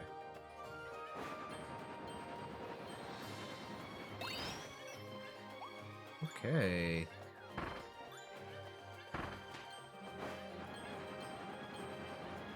Hit that uppercut. Oh. This is kind of cool. I will say that much. Okay. Oh, whoa, whoa, whoa, whoa, whoa, whoa, whoa. Oh no, oh no, oh no, oh no. Go back there. Go back there. Go. Go. Has anyone seen Morbius? No, I have not. I've only heard it was horrible, so I haven't. Diligent digging in the secret room. Love it. Yeah, no interest in seeing Morbius, unfortunately. Or fortunately, I don't know. I mean, I am someone who did go to see Cats in the theater, so if I'm like, I'm willing to see Cats in the theater but not see Morbius, like what am I really doing, right?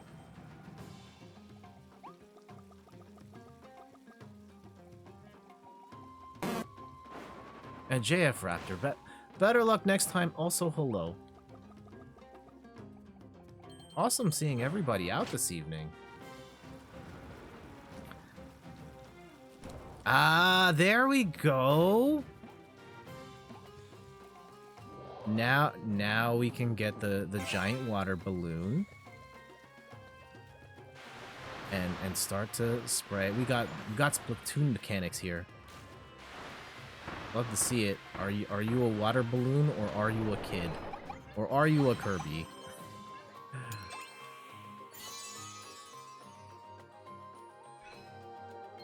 And the Spider-Man references from the trailer are not in the film, and Michael Keaton, who's in the trailer, in the post-credit scene. Oh, wow. What a bait and switch.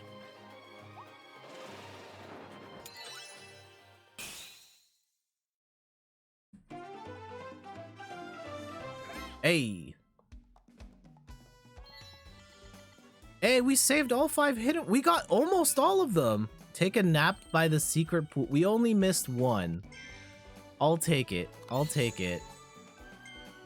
Storage mouth Kirby. Did we get any new snacks? Oh, we did get a new... We got,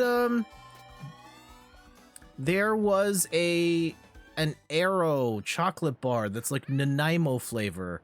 Oh, do I have to explain Nanaimo too? I think that's a Canadian thing as well.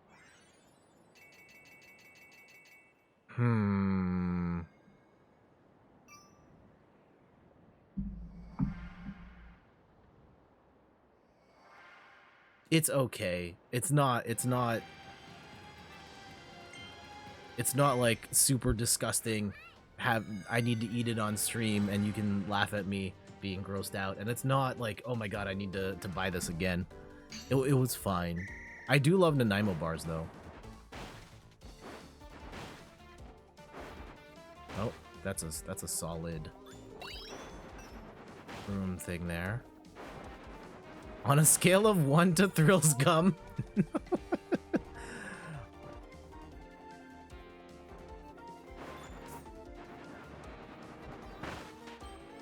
Oh, dude. So, up until now, I'd only seen Thrills Gum at one store. It's the dollar. I'm not surprised that the dollar store has Thrills Gum, because of course the dollar store has Thrills Gum.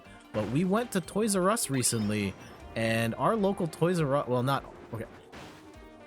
A Toys R Us that we went to has Thrills Gum, and they're selling it for like $2 a pack, and I'm just like, excuse me, no, this is not, this gum isn't even worth $1 at the dollar store, and you're trying to sell it for $2? Ugh.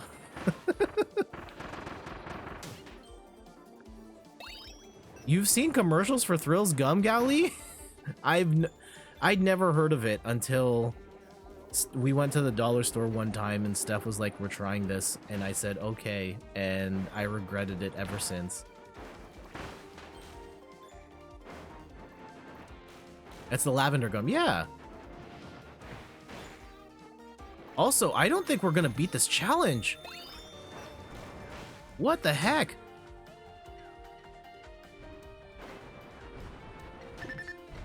Oh no!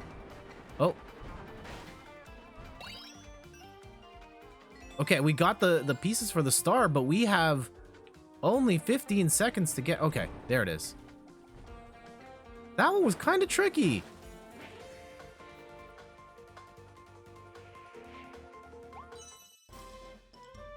Five gum. Okay, 5 is different. 5 is different. 5 is fine.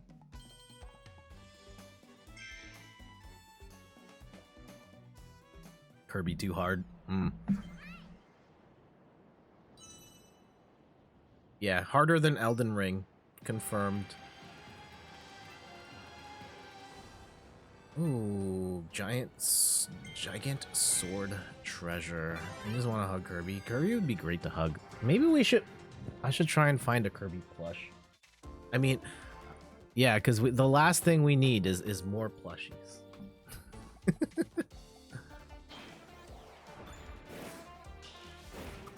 Oh.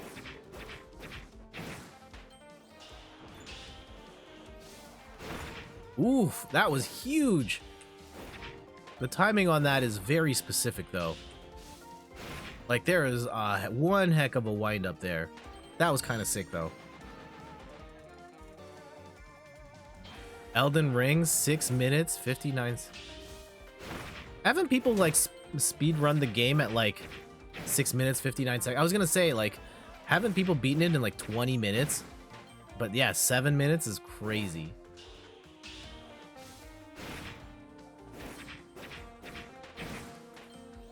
Kinda cool, though.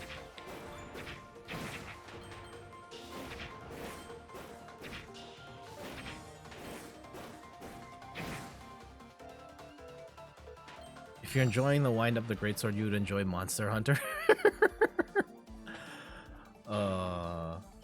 I mean, wasn't that like free for a while, and then I totally didn't play it.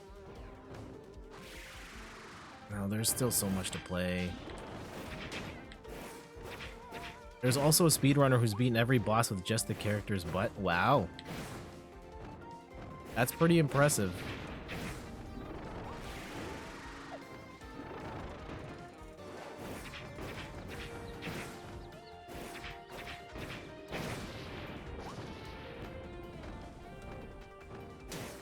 I don't know. I don't think y'all could sell me on Elden Ring. That's got to be like a $10,000 for extra life reward, and maybe I'll play it once, and that's it.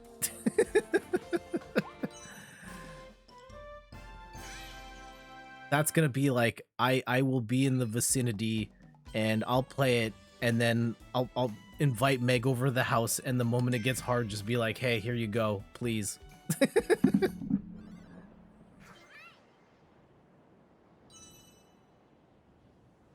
BRB transferring 10K? Nope. Nope.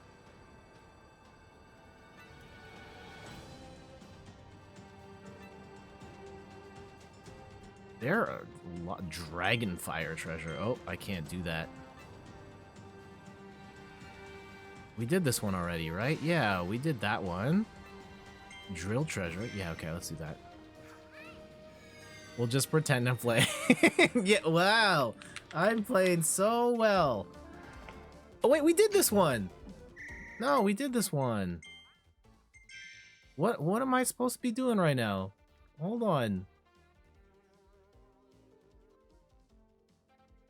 Actually reminded me, this is going to be our first extra life without our couch. I mean, part of me is sad. Part of me is sad. Like, that couch Steph and I have had since when we first moved in together, but we got a new couch and it's pretty rad. It's very comfy. It wraps like around the corner and it's going to have a chaise soon. As a C-H-A-I-S-E, I think it's pronounced chaise. We're going to add that to the couch, and then we can both put our legs up without on the couch. It's pretty rad.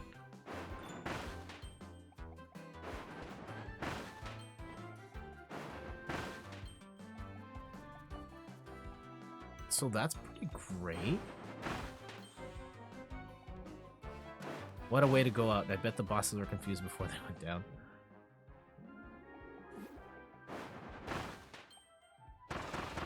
Okay.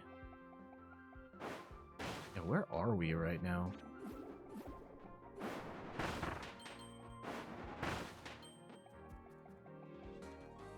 Oh, we just flipped around. Okay. Do I want to go? It feels like there's other stuff I should be seeing here. Other secrets like that. Okay.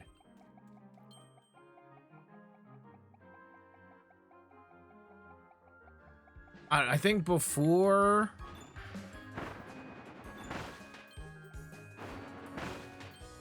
I were to invest money in Elden Ring, I think I would have to try. I think I would try Dark Souls. Oh wait, I don't even think I can easily play Dark Souls because it's on my PS3 and streaming the PS3 is a nightmare. Actually, yeah, I can't.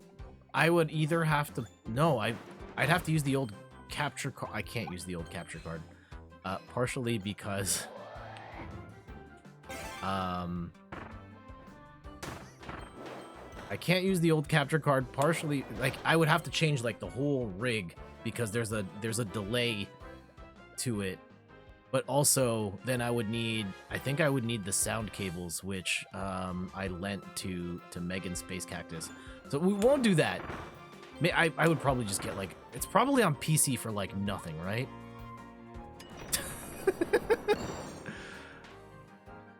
Frame rate OGPS 3 game is awful. Okay. If okay. Gets Dark Souls on Steam during a sale. Okay, maybe. Maybe. Though I know I don't like those games.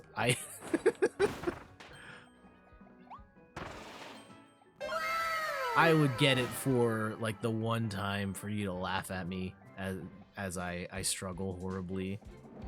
Like, I don't know, maybe I'm just missing something that would completely change my mind. And you know, it wouldn't be the first time that I learned something. I got into a game late because I just, you know, something clicked. But yeah, I think I would try Dark Souls first before trying Elden Ring. Hey!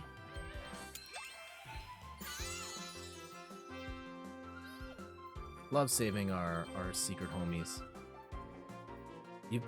You played Dark Souls but not Metal Gear? Well, okay. Alright, it looks like I have some explaining to do. Alright, well, you can play Street Fighter competitively, you can play... Those are different. Those are different. Those are... Okay, we'll start with the Metal Gear thing, right? So, Metal Gear came out at a time when I was very Nintendo loyal, and I wanted nothing to do with anything that wasn't, like, Nintendo. I guess I could have played the Metal Gear the Metal Gear Solid 1 when it came out on GameCube, But even then, I was like, it's PlayStation. I don't want to touch it. And then over the years, like I played other games with stealth sequences, and I hated those. And I knew that, I kind of figured I wouldn't like it in Metal Gear either. And it wasn't until, yeah, I got it, the PlayStation Classic, and it's on there, and we streamed it that one fateful night. And again, I haven't...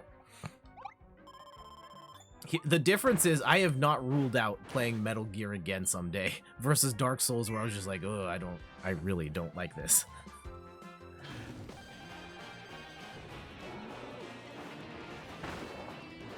Miyazaki's an absolute madman. You love him. I mean, a lot of people love those games. And I get it. I understand why people do. Actually, the very first person, shoutouts to my former coworker, David. He was a programmer at the agency I worked at, and I knew he was a big fan of video games and fighting games. And like the day after Demon Souls came out, he was like, Jet, this game Demon Souls, this is like the best thing I've ever played. And there's nothing else like it, and more people need to be talking about this. And he was there. He was right. He was right. He was the first person I knew that was into that whole... He saw it. Seen it like a zenith. It's a Wu-Tang reference. Actually, there's... Zenith... Brand of televisions.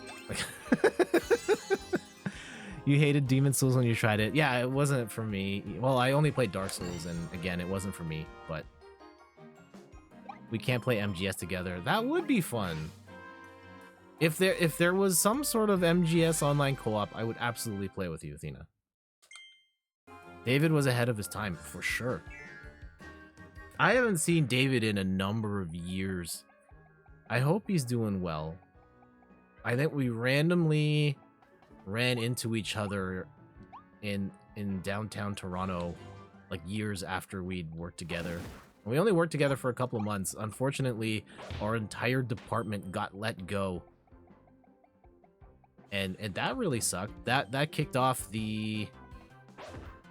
Up until that point, the longest I had gone unemployed, and it was...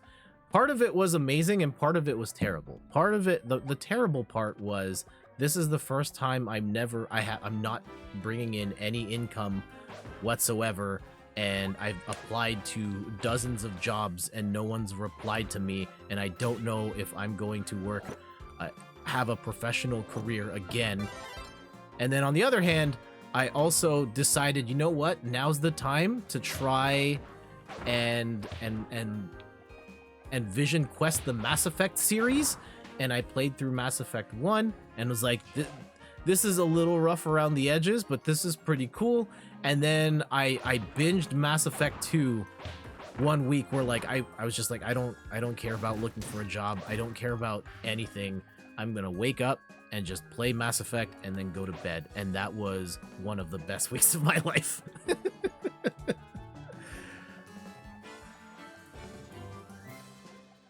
Then the harsh reality came back of like, oh yeah, I still don't know if I'm able to get work again, and I have a car to pay for.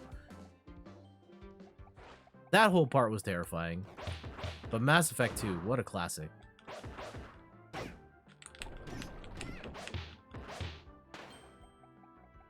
You have to go for now. Good night, Gali. Thank you for dropping by. And hopefully we'll see you soon. Ooh, secrets. This level design is kind of interesting with the flipping back and forth.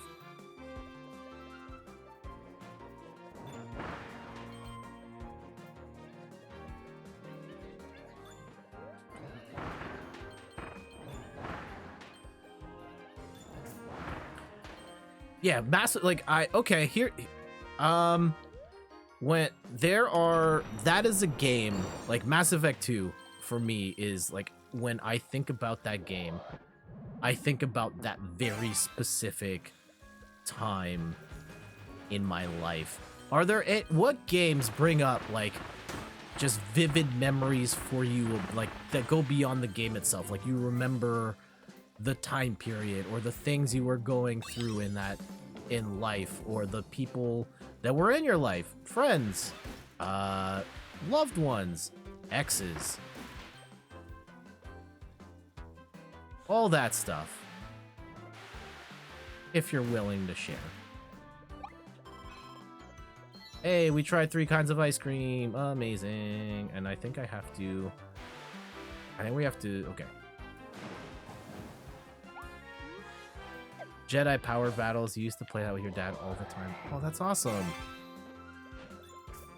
Yeah, what are the games I played with my dad? I think, yeah, Air Fortress is one. I've talked about that game. We were talking about that earlier on stream.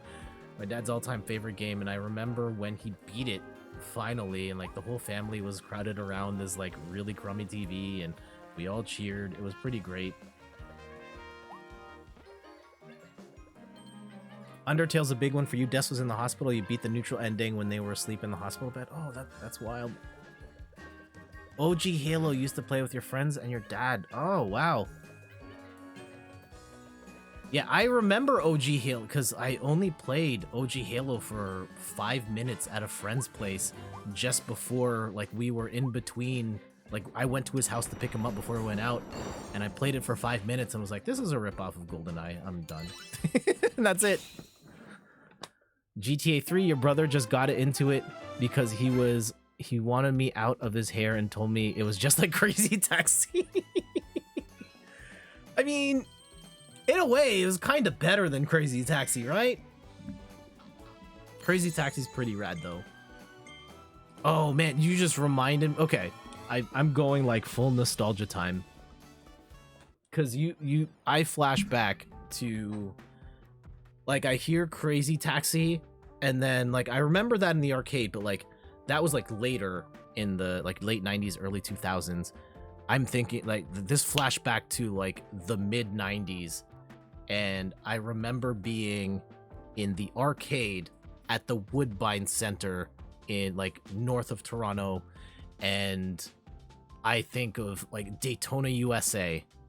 And just, they had a lot of arcade machines there. It was Wizard's Castle.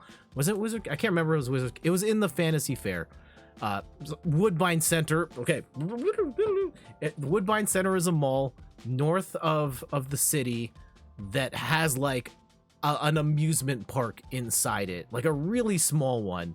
It has like a jungle gym sort of thing, and there's a slide that goes from like the roof down, and there's a train that goes all the way around. They used to have an arcade, and like my mom used to go to night school nearby, and it didn't make sense for us to drive all the way home and all the way back. So we, like, once a week when she was taking her courses, we would hang out at the mall. Like my dad, Randy, and I. Randy was like a toddler or a little kid at the time.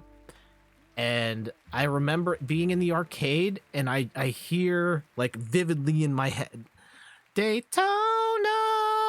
And it was like the Daytona USA machine. It just, like, had that scream and that song. And, like, wherever you were in the arcade, you just heard that. And I remember, like, Daytona, like, the polygons and the graphics, but I just think of that singing, the Daytona! Yeah, Player 2 Stars got it, yeah. And that kind of flashed me back to that moment and being at the arcade. Super Street Fighter 2 was a big game at the time. And then a little later, they released 2 Turbo. And then everyone was doing the Akuma code, and I would just get destroyed because I didn't know how to play with the joystick. I was much more comfortable with the controller at the time, getting my butt kicked by teenagers who were way better than me. Mortal Kombat's another one of those I think about. Like, being at the arcade.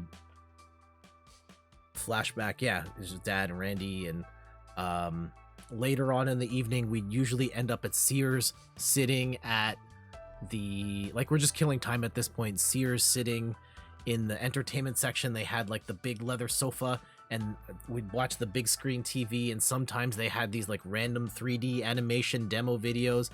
Oftentimes it was the movie Independence Day, starring Will Smith, and they also had a Sega Genesis machine that you could demo, and I played a bunch of Sonic games on there. I played Vector Man on there. Those were the big ones I remember. Okay, go back. See, this is fun. That is probably, like, and it may be at the end of the stream. Let's finish this and then just have a chat. Like when I think about games and like the memories associated with specific games, I can probably pull up a lot.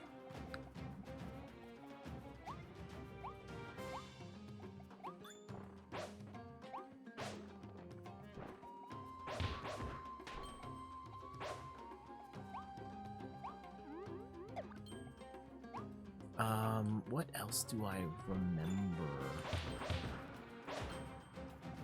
Like, I remember the first, like, when we got Street Fighter 2. Like, Street Fighter 2 had been out for years at this point, and we finally got a Super Nintendo, and I remember it took me an entire week of practice to learn how to throw a Hadouken, right? The quarter circle forward punch. And I spent a week just trying to figure out how to do that motion. And when I finally got it consistently, it's just like, I was so happy.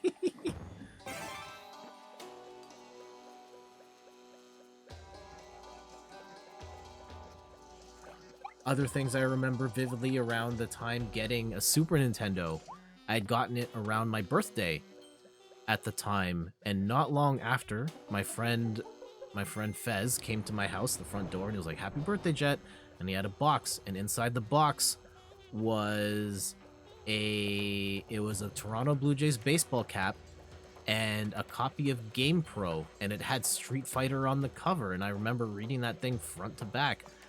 And not long after that, I got a package in the mail that had Super Mario All-Stars in it, because my parents had opened it up and filled out the mail-in rebate to get the free copy of Super Mario All-Stars.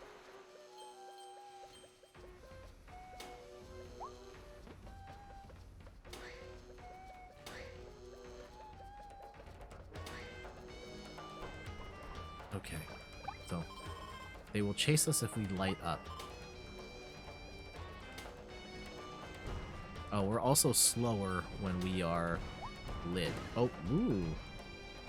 You remember Game Pro and EGM? Yeah, I might still have one or two EGMs. Oh, and we're gone. Kicking around. But yeah, that was a cool era and definitely a big part of, quite possibly the biggest influence on me in game. Like, there was definitely, like, I liked video games as a kid, but like the next level of gaming enthusiasm, of like following games on different platforms and caring about review scores, all of that stuff came from me reading video game magazines, which then went into reading video game sites like N64.com, which ended up becoming IGN, and all of that stuff came from there.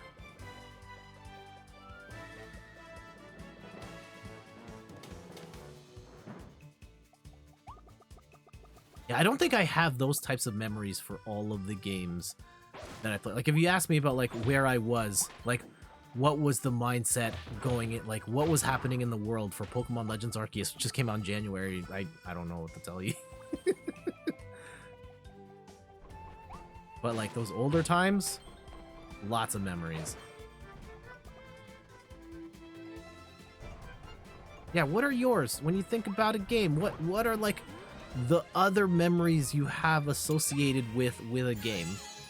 Whatever it might be, good or bad, whether the game is good or bad.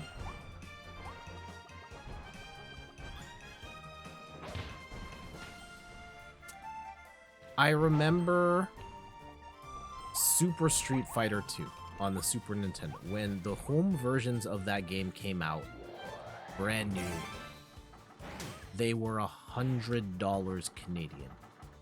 Absolute, like, games have gone back up to 90, but like $100 back then is, I don't know what the inflation was like back in like 94, but it was a lot, like insane prices for games.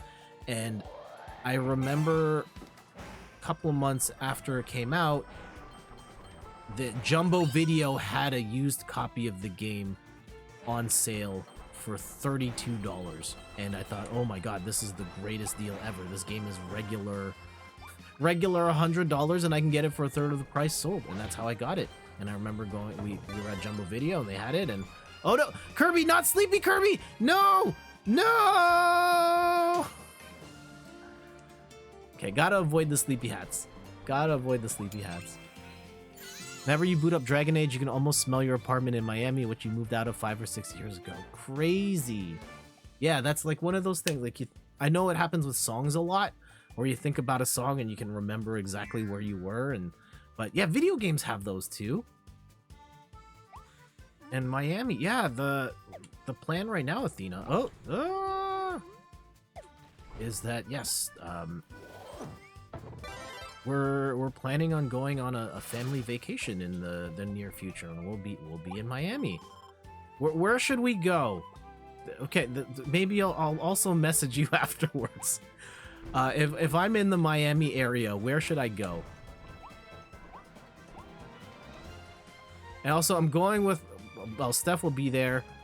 Randy will not be going. But I'll be going with, it'll be Steph and I, and my mom. So yeah, where am I taking my mom in Miami?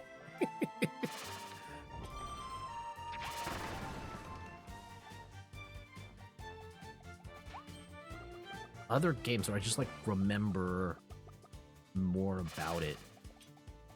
Anyway, oh,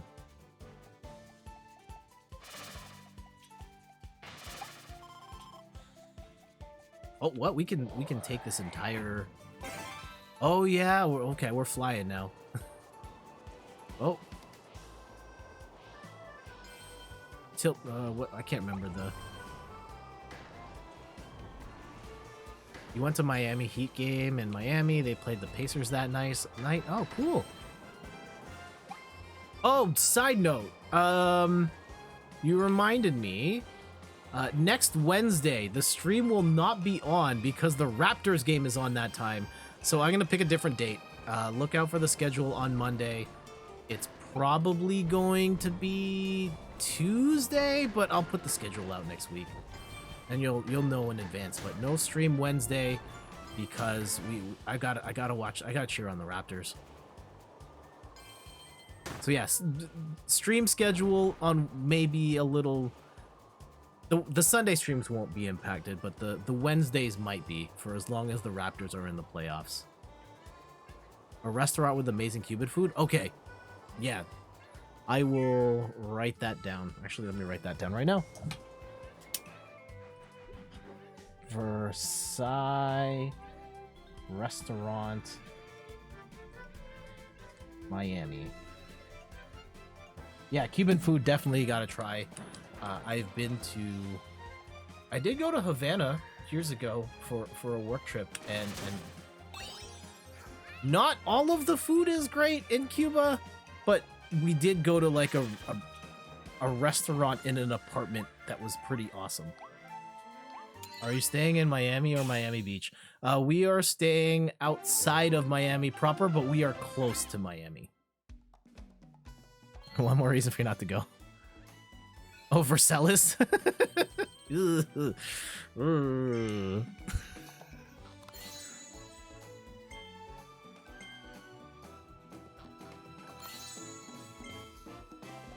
Clutter Needle. All right. He died a little.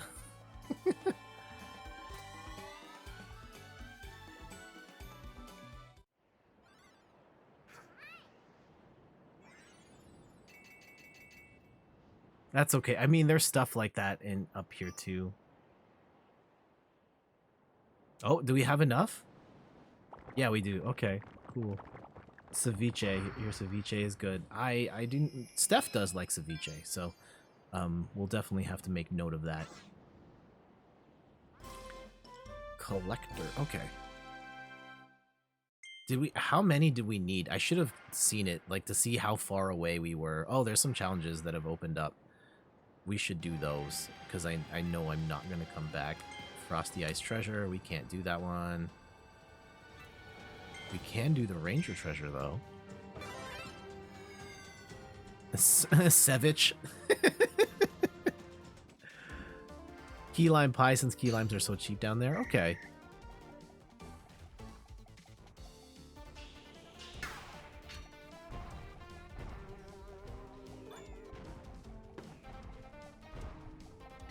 Oof. Other... What? Trying to think of, like, other games that just elicit very strong memory. Oh, here's one. Okay. I got one. Guitar Hero 2. It's the mid-2000s. I'm with my friend Jenny at Best Buy. I have never played Guitar Hero in my life, and they had the demo kiosk set up, and I played it for the first time at Best Buy. I have a picture of me with the guitar, and initially, like, we were taking pictures of the guitar, of like, hee, look at us holding these dorky plastic guitars, and then I played it for the first time. I was horrible, but I was like, oh, this is actually kind of cool. I kind of want this now, and that was one of the big reasons I bought the Xbox. Was, yeah, we bought our Xbox 360 with a copy of Gears of War and a copy of Guitar Hero 2, because I played Guitar Hero at Best Buy and loved it. And yeah, shoutouts to Jenny's the best.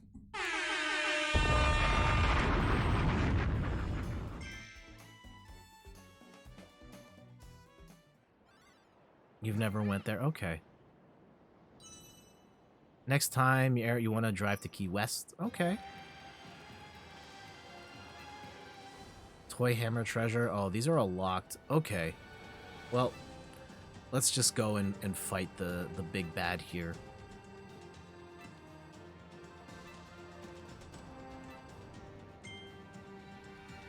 You don't know when you'll be settling foot in Florida again? Yeah, I'd been once before. I proposed to Steph in Florida. We will not be in that area. They will not be in that part of Florida, though. It's a couple of hours away.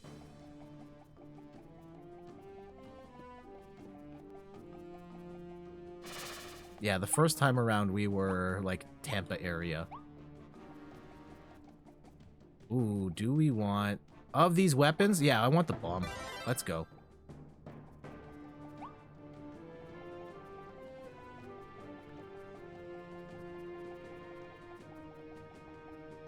That was pretty good. Okay. Let me write that. Vizcaya Museum and Gardens. Museum. Alright. Boss time.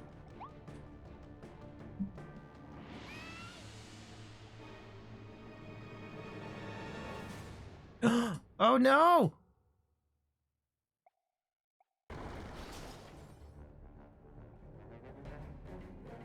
What's this? Wynwood has a big art scene. Sometimes they have food truck, right? Okay. Silly Dillo.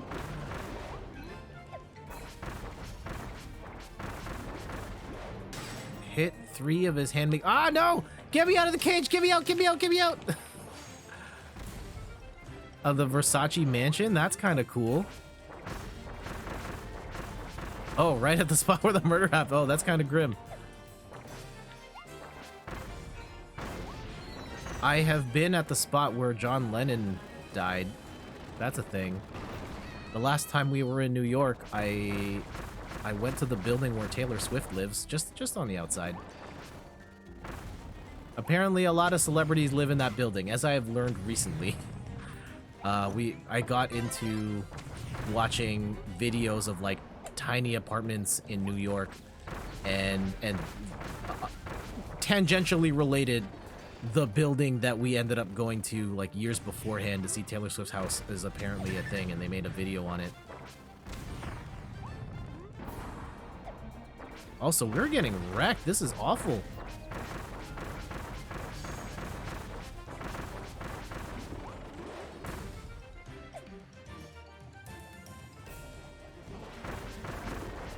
Mellow Mushroom has amazing pizza. Ooh.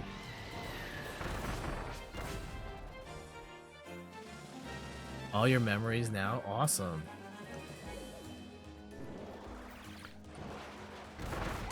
Oh no. Uh-oh. How do we heal back up? I don't know if we can. This is bad.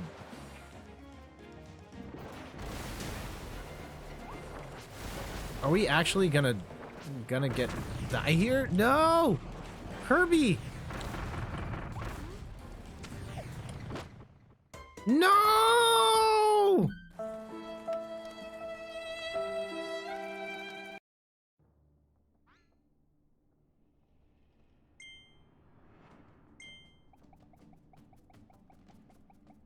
Okay, the bomb didn't... No, we're going back to the bombs. Of these 3 weapons, I think the bomb would be the best one.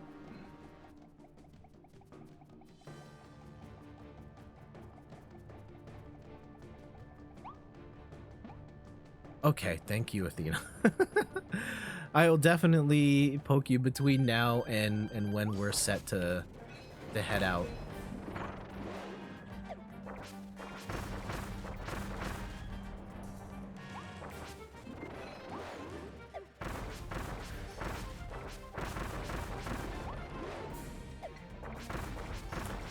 All right, here we go. Oh. Ooh, how do I hit the...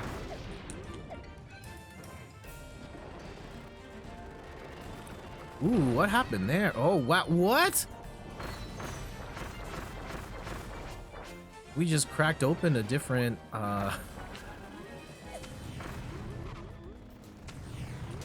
Yeah, how do you dodge that? Like, does Kirby have some sort of, like, quick roll, or... Oh. Hey, okay, there's my bombs. Okay, cool. Or just run to the side. I guess just run to the side. Oh, no. Well, nope, that didn't work out too well.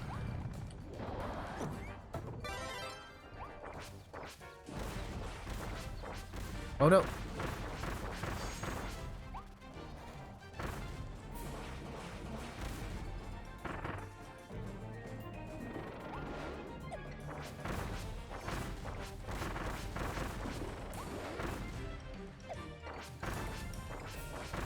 Okay, keep bombing, keep bombing. We're doing okay, we're doing okay. Oh. Oh, wow, that hurts so much.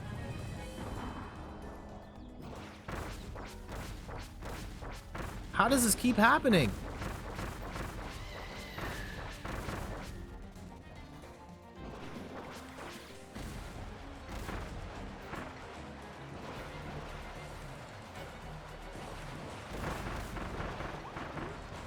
Okay, hold on. Oh, no. How? Oh, no!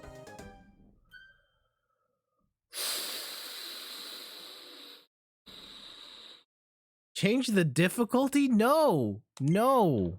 I mean, I'm glad that they for the audience that is struggling, I am glad that they give you the option to change it right away. I am stubborn, and I am choosing to not lower the difficulty at this point in time. There's no shame in choosing to lower the difficulty if you feel that is what you need to get through the game or get the most enjoyment out of whatever it is you're playing. I am opting not to do that right this second.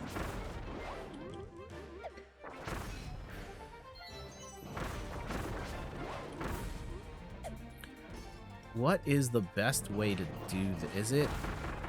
Yeah, maybe it's that. That might be the strat of throwing the bombs kind of off to the side so they create the chain and do the mega explosion. And I can also keep my distance and just let the homing do its thing. Yeah, like that part. I guess you have to... Oh, no! Kirby, Kirby, Kirby.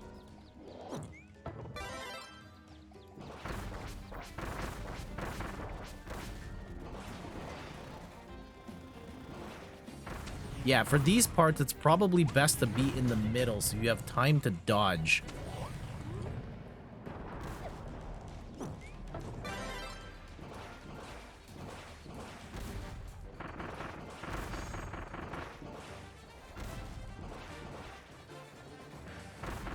Oh, come on. Kirby, run!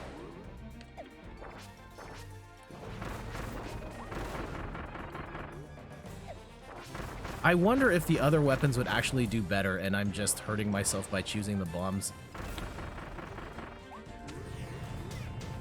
No, there has to be a better way to dodge that. I feel like are we just missing some sort of like Matrix roll or something?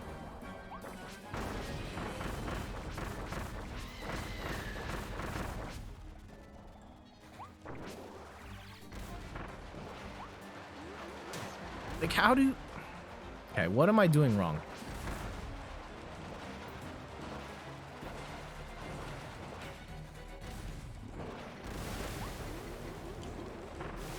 Is it that? Just mash float? Oh, that's not gonna dodge. Oh.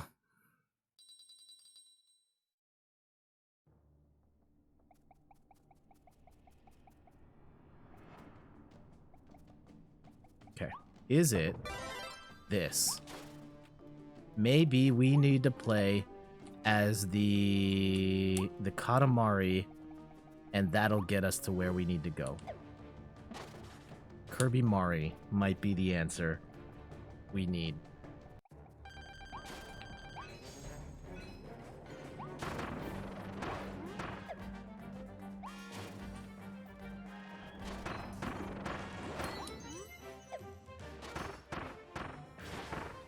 Yeah, being able to throw the stars like that seems pretty handy.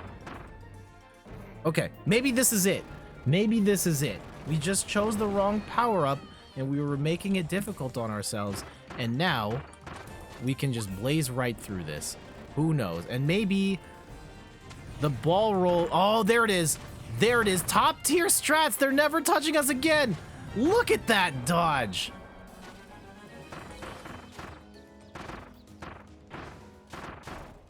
Oh my goodness. That's it. That's it. We got it.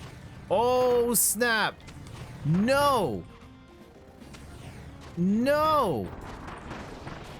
That's it, we broke the game. That's it, Katamari, top tier.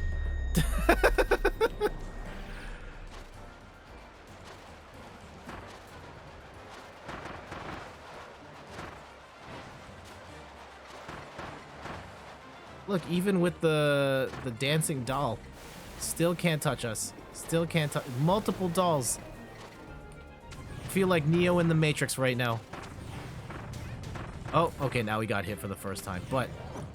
Oh, Kirby! Kirby! Okay.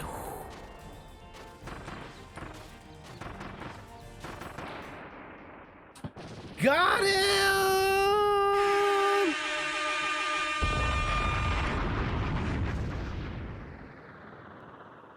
So we were playing with the wrong power-up the whole time. Love to see it. Love to see it.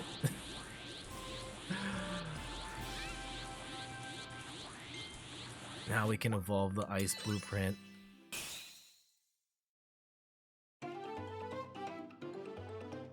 Oh man, the moonwalk there. Hey!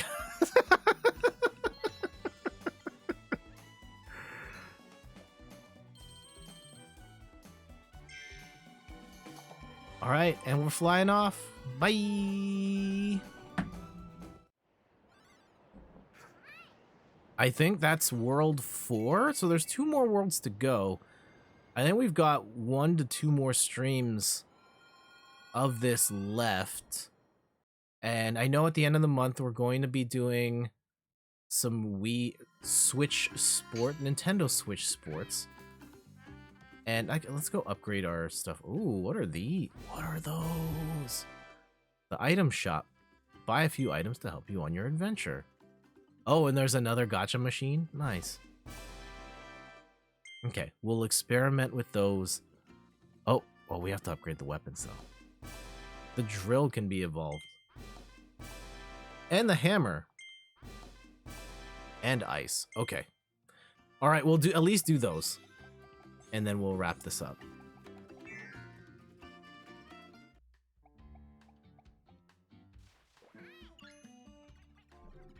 Okay.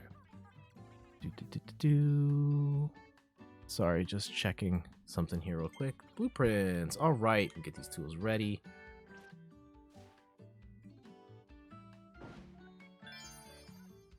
All right, hammer ability upgraded, the drill. I would love to see cosplay for the Kirby, the hat, the Katamari, just a bunch of just random stuff stuck all to their head. Okay. Ranger upgrade. Oh, we only have 4. We can only upgrade 2 of these, I think. So which ones do we really like? We have to upgrade this now. Oh, we're only going to be able to do... We have to upgrade the Katamari because this just bailed us out. This wouldn't have been my first pick, but because of it, how well it helped us out in that boss, like, yeah, absolutely. Sure. Oh, crystal needles. Excuse me. What makes this so special?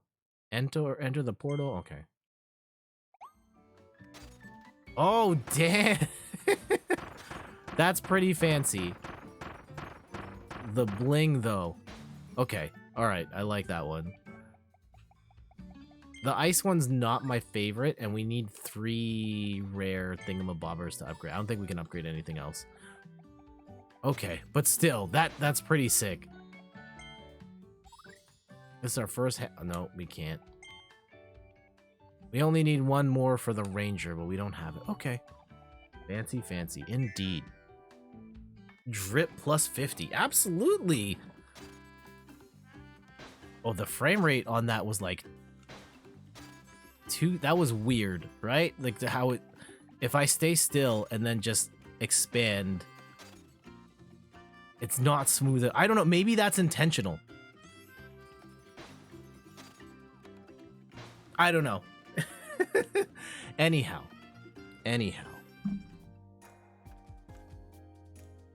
That is going to do it for... Do I have any more, like, gaming memory things? That was kind of fun. I think it's kind of cool to talk about, like, the extended memories for games.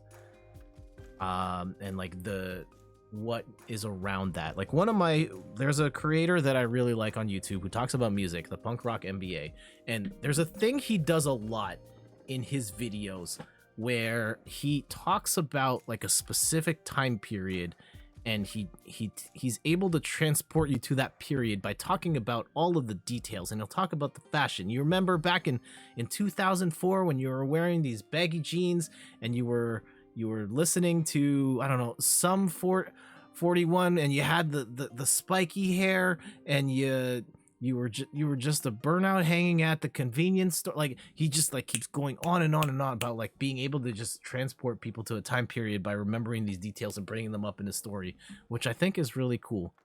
And part of why I like his videos. And I think it's cool that for video games having those types of memories too. I remember, I'm trying to think of one. I have one. Okay, here we go. I will be back for like I will grab something off the shelf and then we'll chat.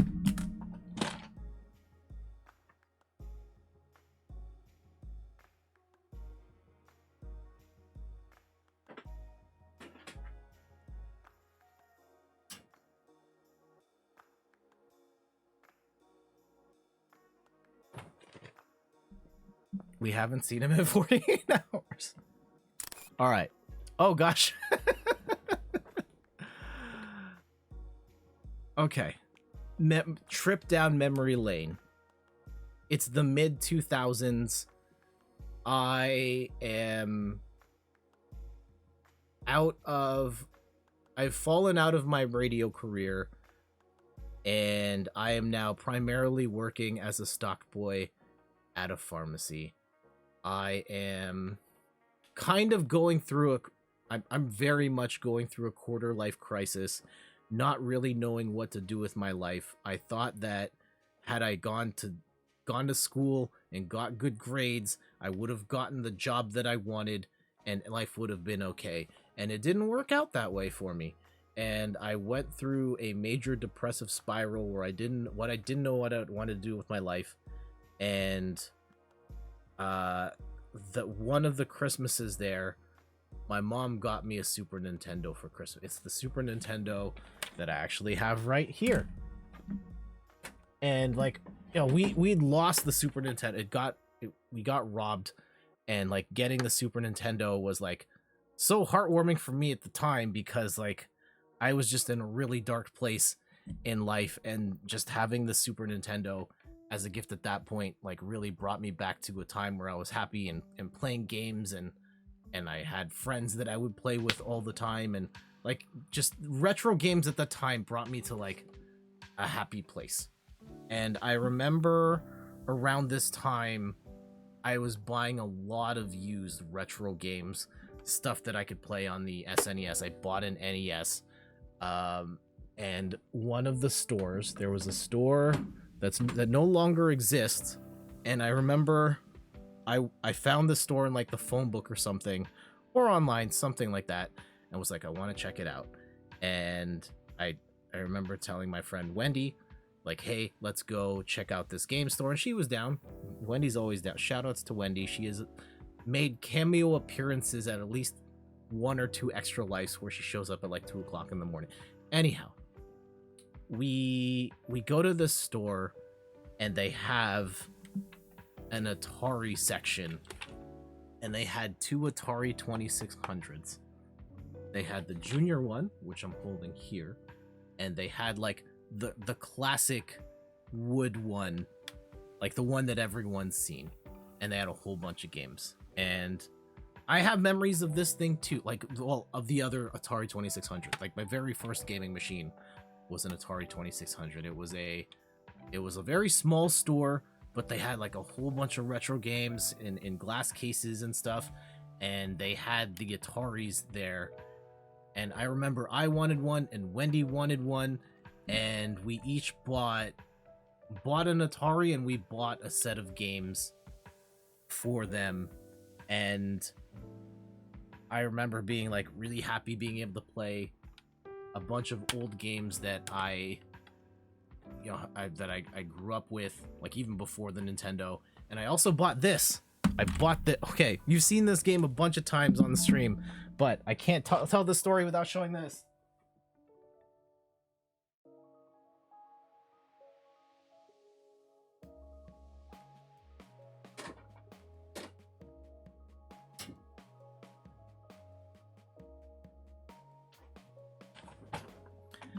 And then I bought one of the crown jewels of my video game collection,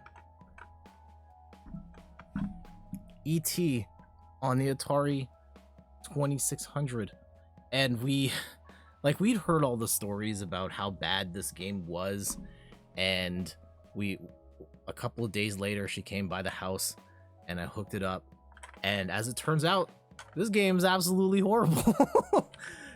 Probably still the worst game I have ever played. Is it like literally the worst game? Probably not, but for a game that was made and sold millions of copies, and considering the hype that it had behind it, and the spectacular failure that it was in terms of sales, and they dumped a whole bunch of the games in the landfill and all that, like one of the biggest disappointments for sure. And oh cool, I didn't know they made a game out of Katy Perry's song. And so yeah, when I think about like Atari stuff, it's even like there's the time when I was like a toddler and I was just messing around, but like I think back to quarter life crisis time of me going out with Wendy and us getting just a bunch of Atari stuff and then playing a bunch of the games and playing this, and this was really bad. The other thing, it turned out that the video game store that I bought this at was actually not far from Steph's house. Like she was like 2 blocks away, and I would be in her neighborhood like 5 years before we met. I was just right there. I was just at the video game store around the corner buying Atari 2600 games. And afterwards, I went to that store all the time because it had such a good selection and good prices. But yeah, little did I know, like my future wife was like down the street.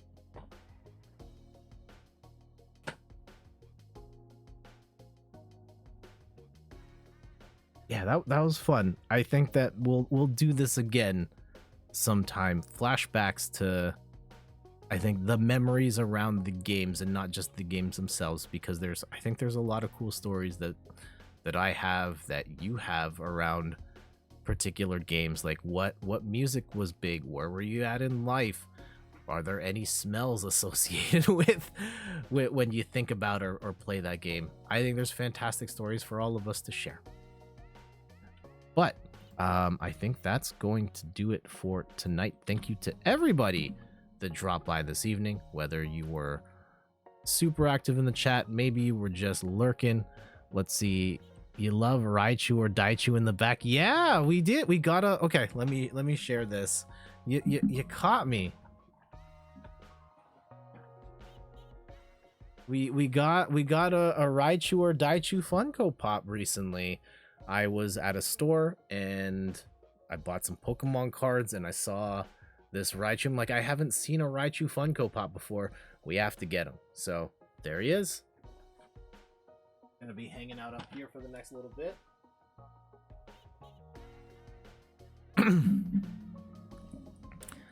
Is there any... No one to raid this evening, which is fine. But shoutouts to everybody in the chat this evening. Megan Plays Games, MacGyverisms, Player 2 Start, The Ambi Gamer, Mulligoon JF, Raptor.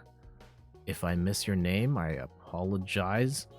I'm just scrolling up. Cowface, Adventure Rules, Gao Lee. I think that's everyone. If I missed you, I apologize. Thank you to everybody that lurked this evening. We will be back on Sunday playing some Pokemon TCG on live. Not live, online. We're going to be streaming with the Ice Rider Calyrex League Battle Deck. Preview of it before it comes out. And then some sort of Arceus deck. I don't know if it's going to be Lucario or Duraludon. I've been working on a Gyarados deck that I really like. Maybe we'll do that because no one's covered Arceus Gyarados yet. We'll see.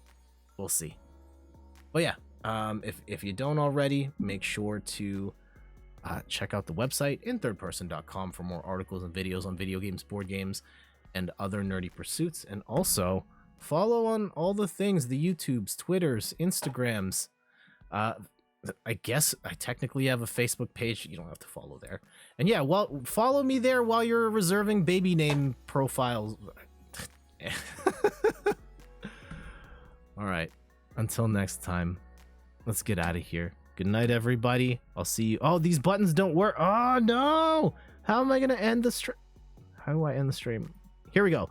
There it is. All right. Have a good night, everybody. We'll see you Sunday. Later.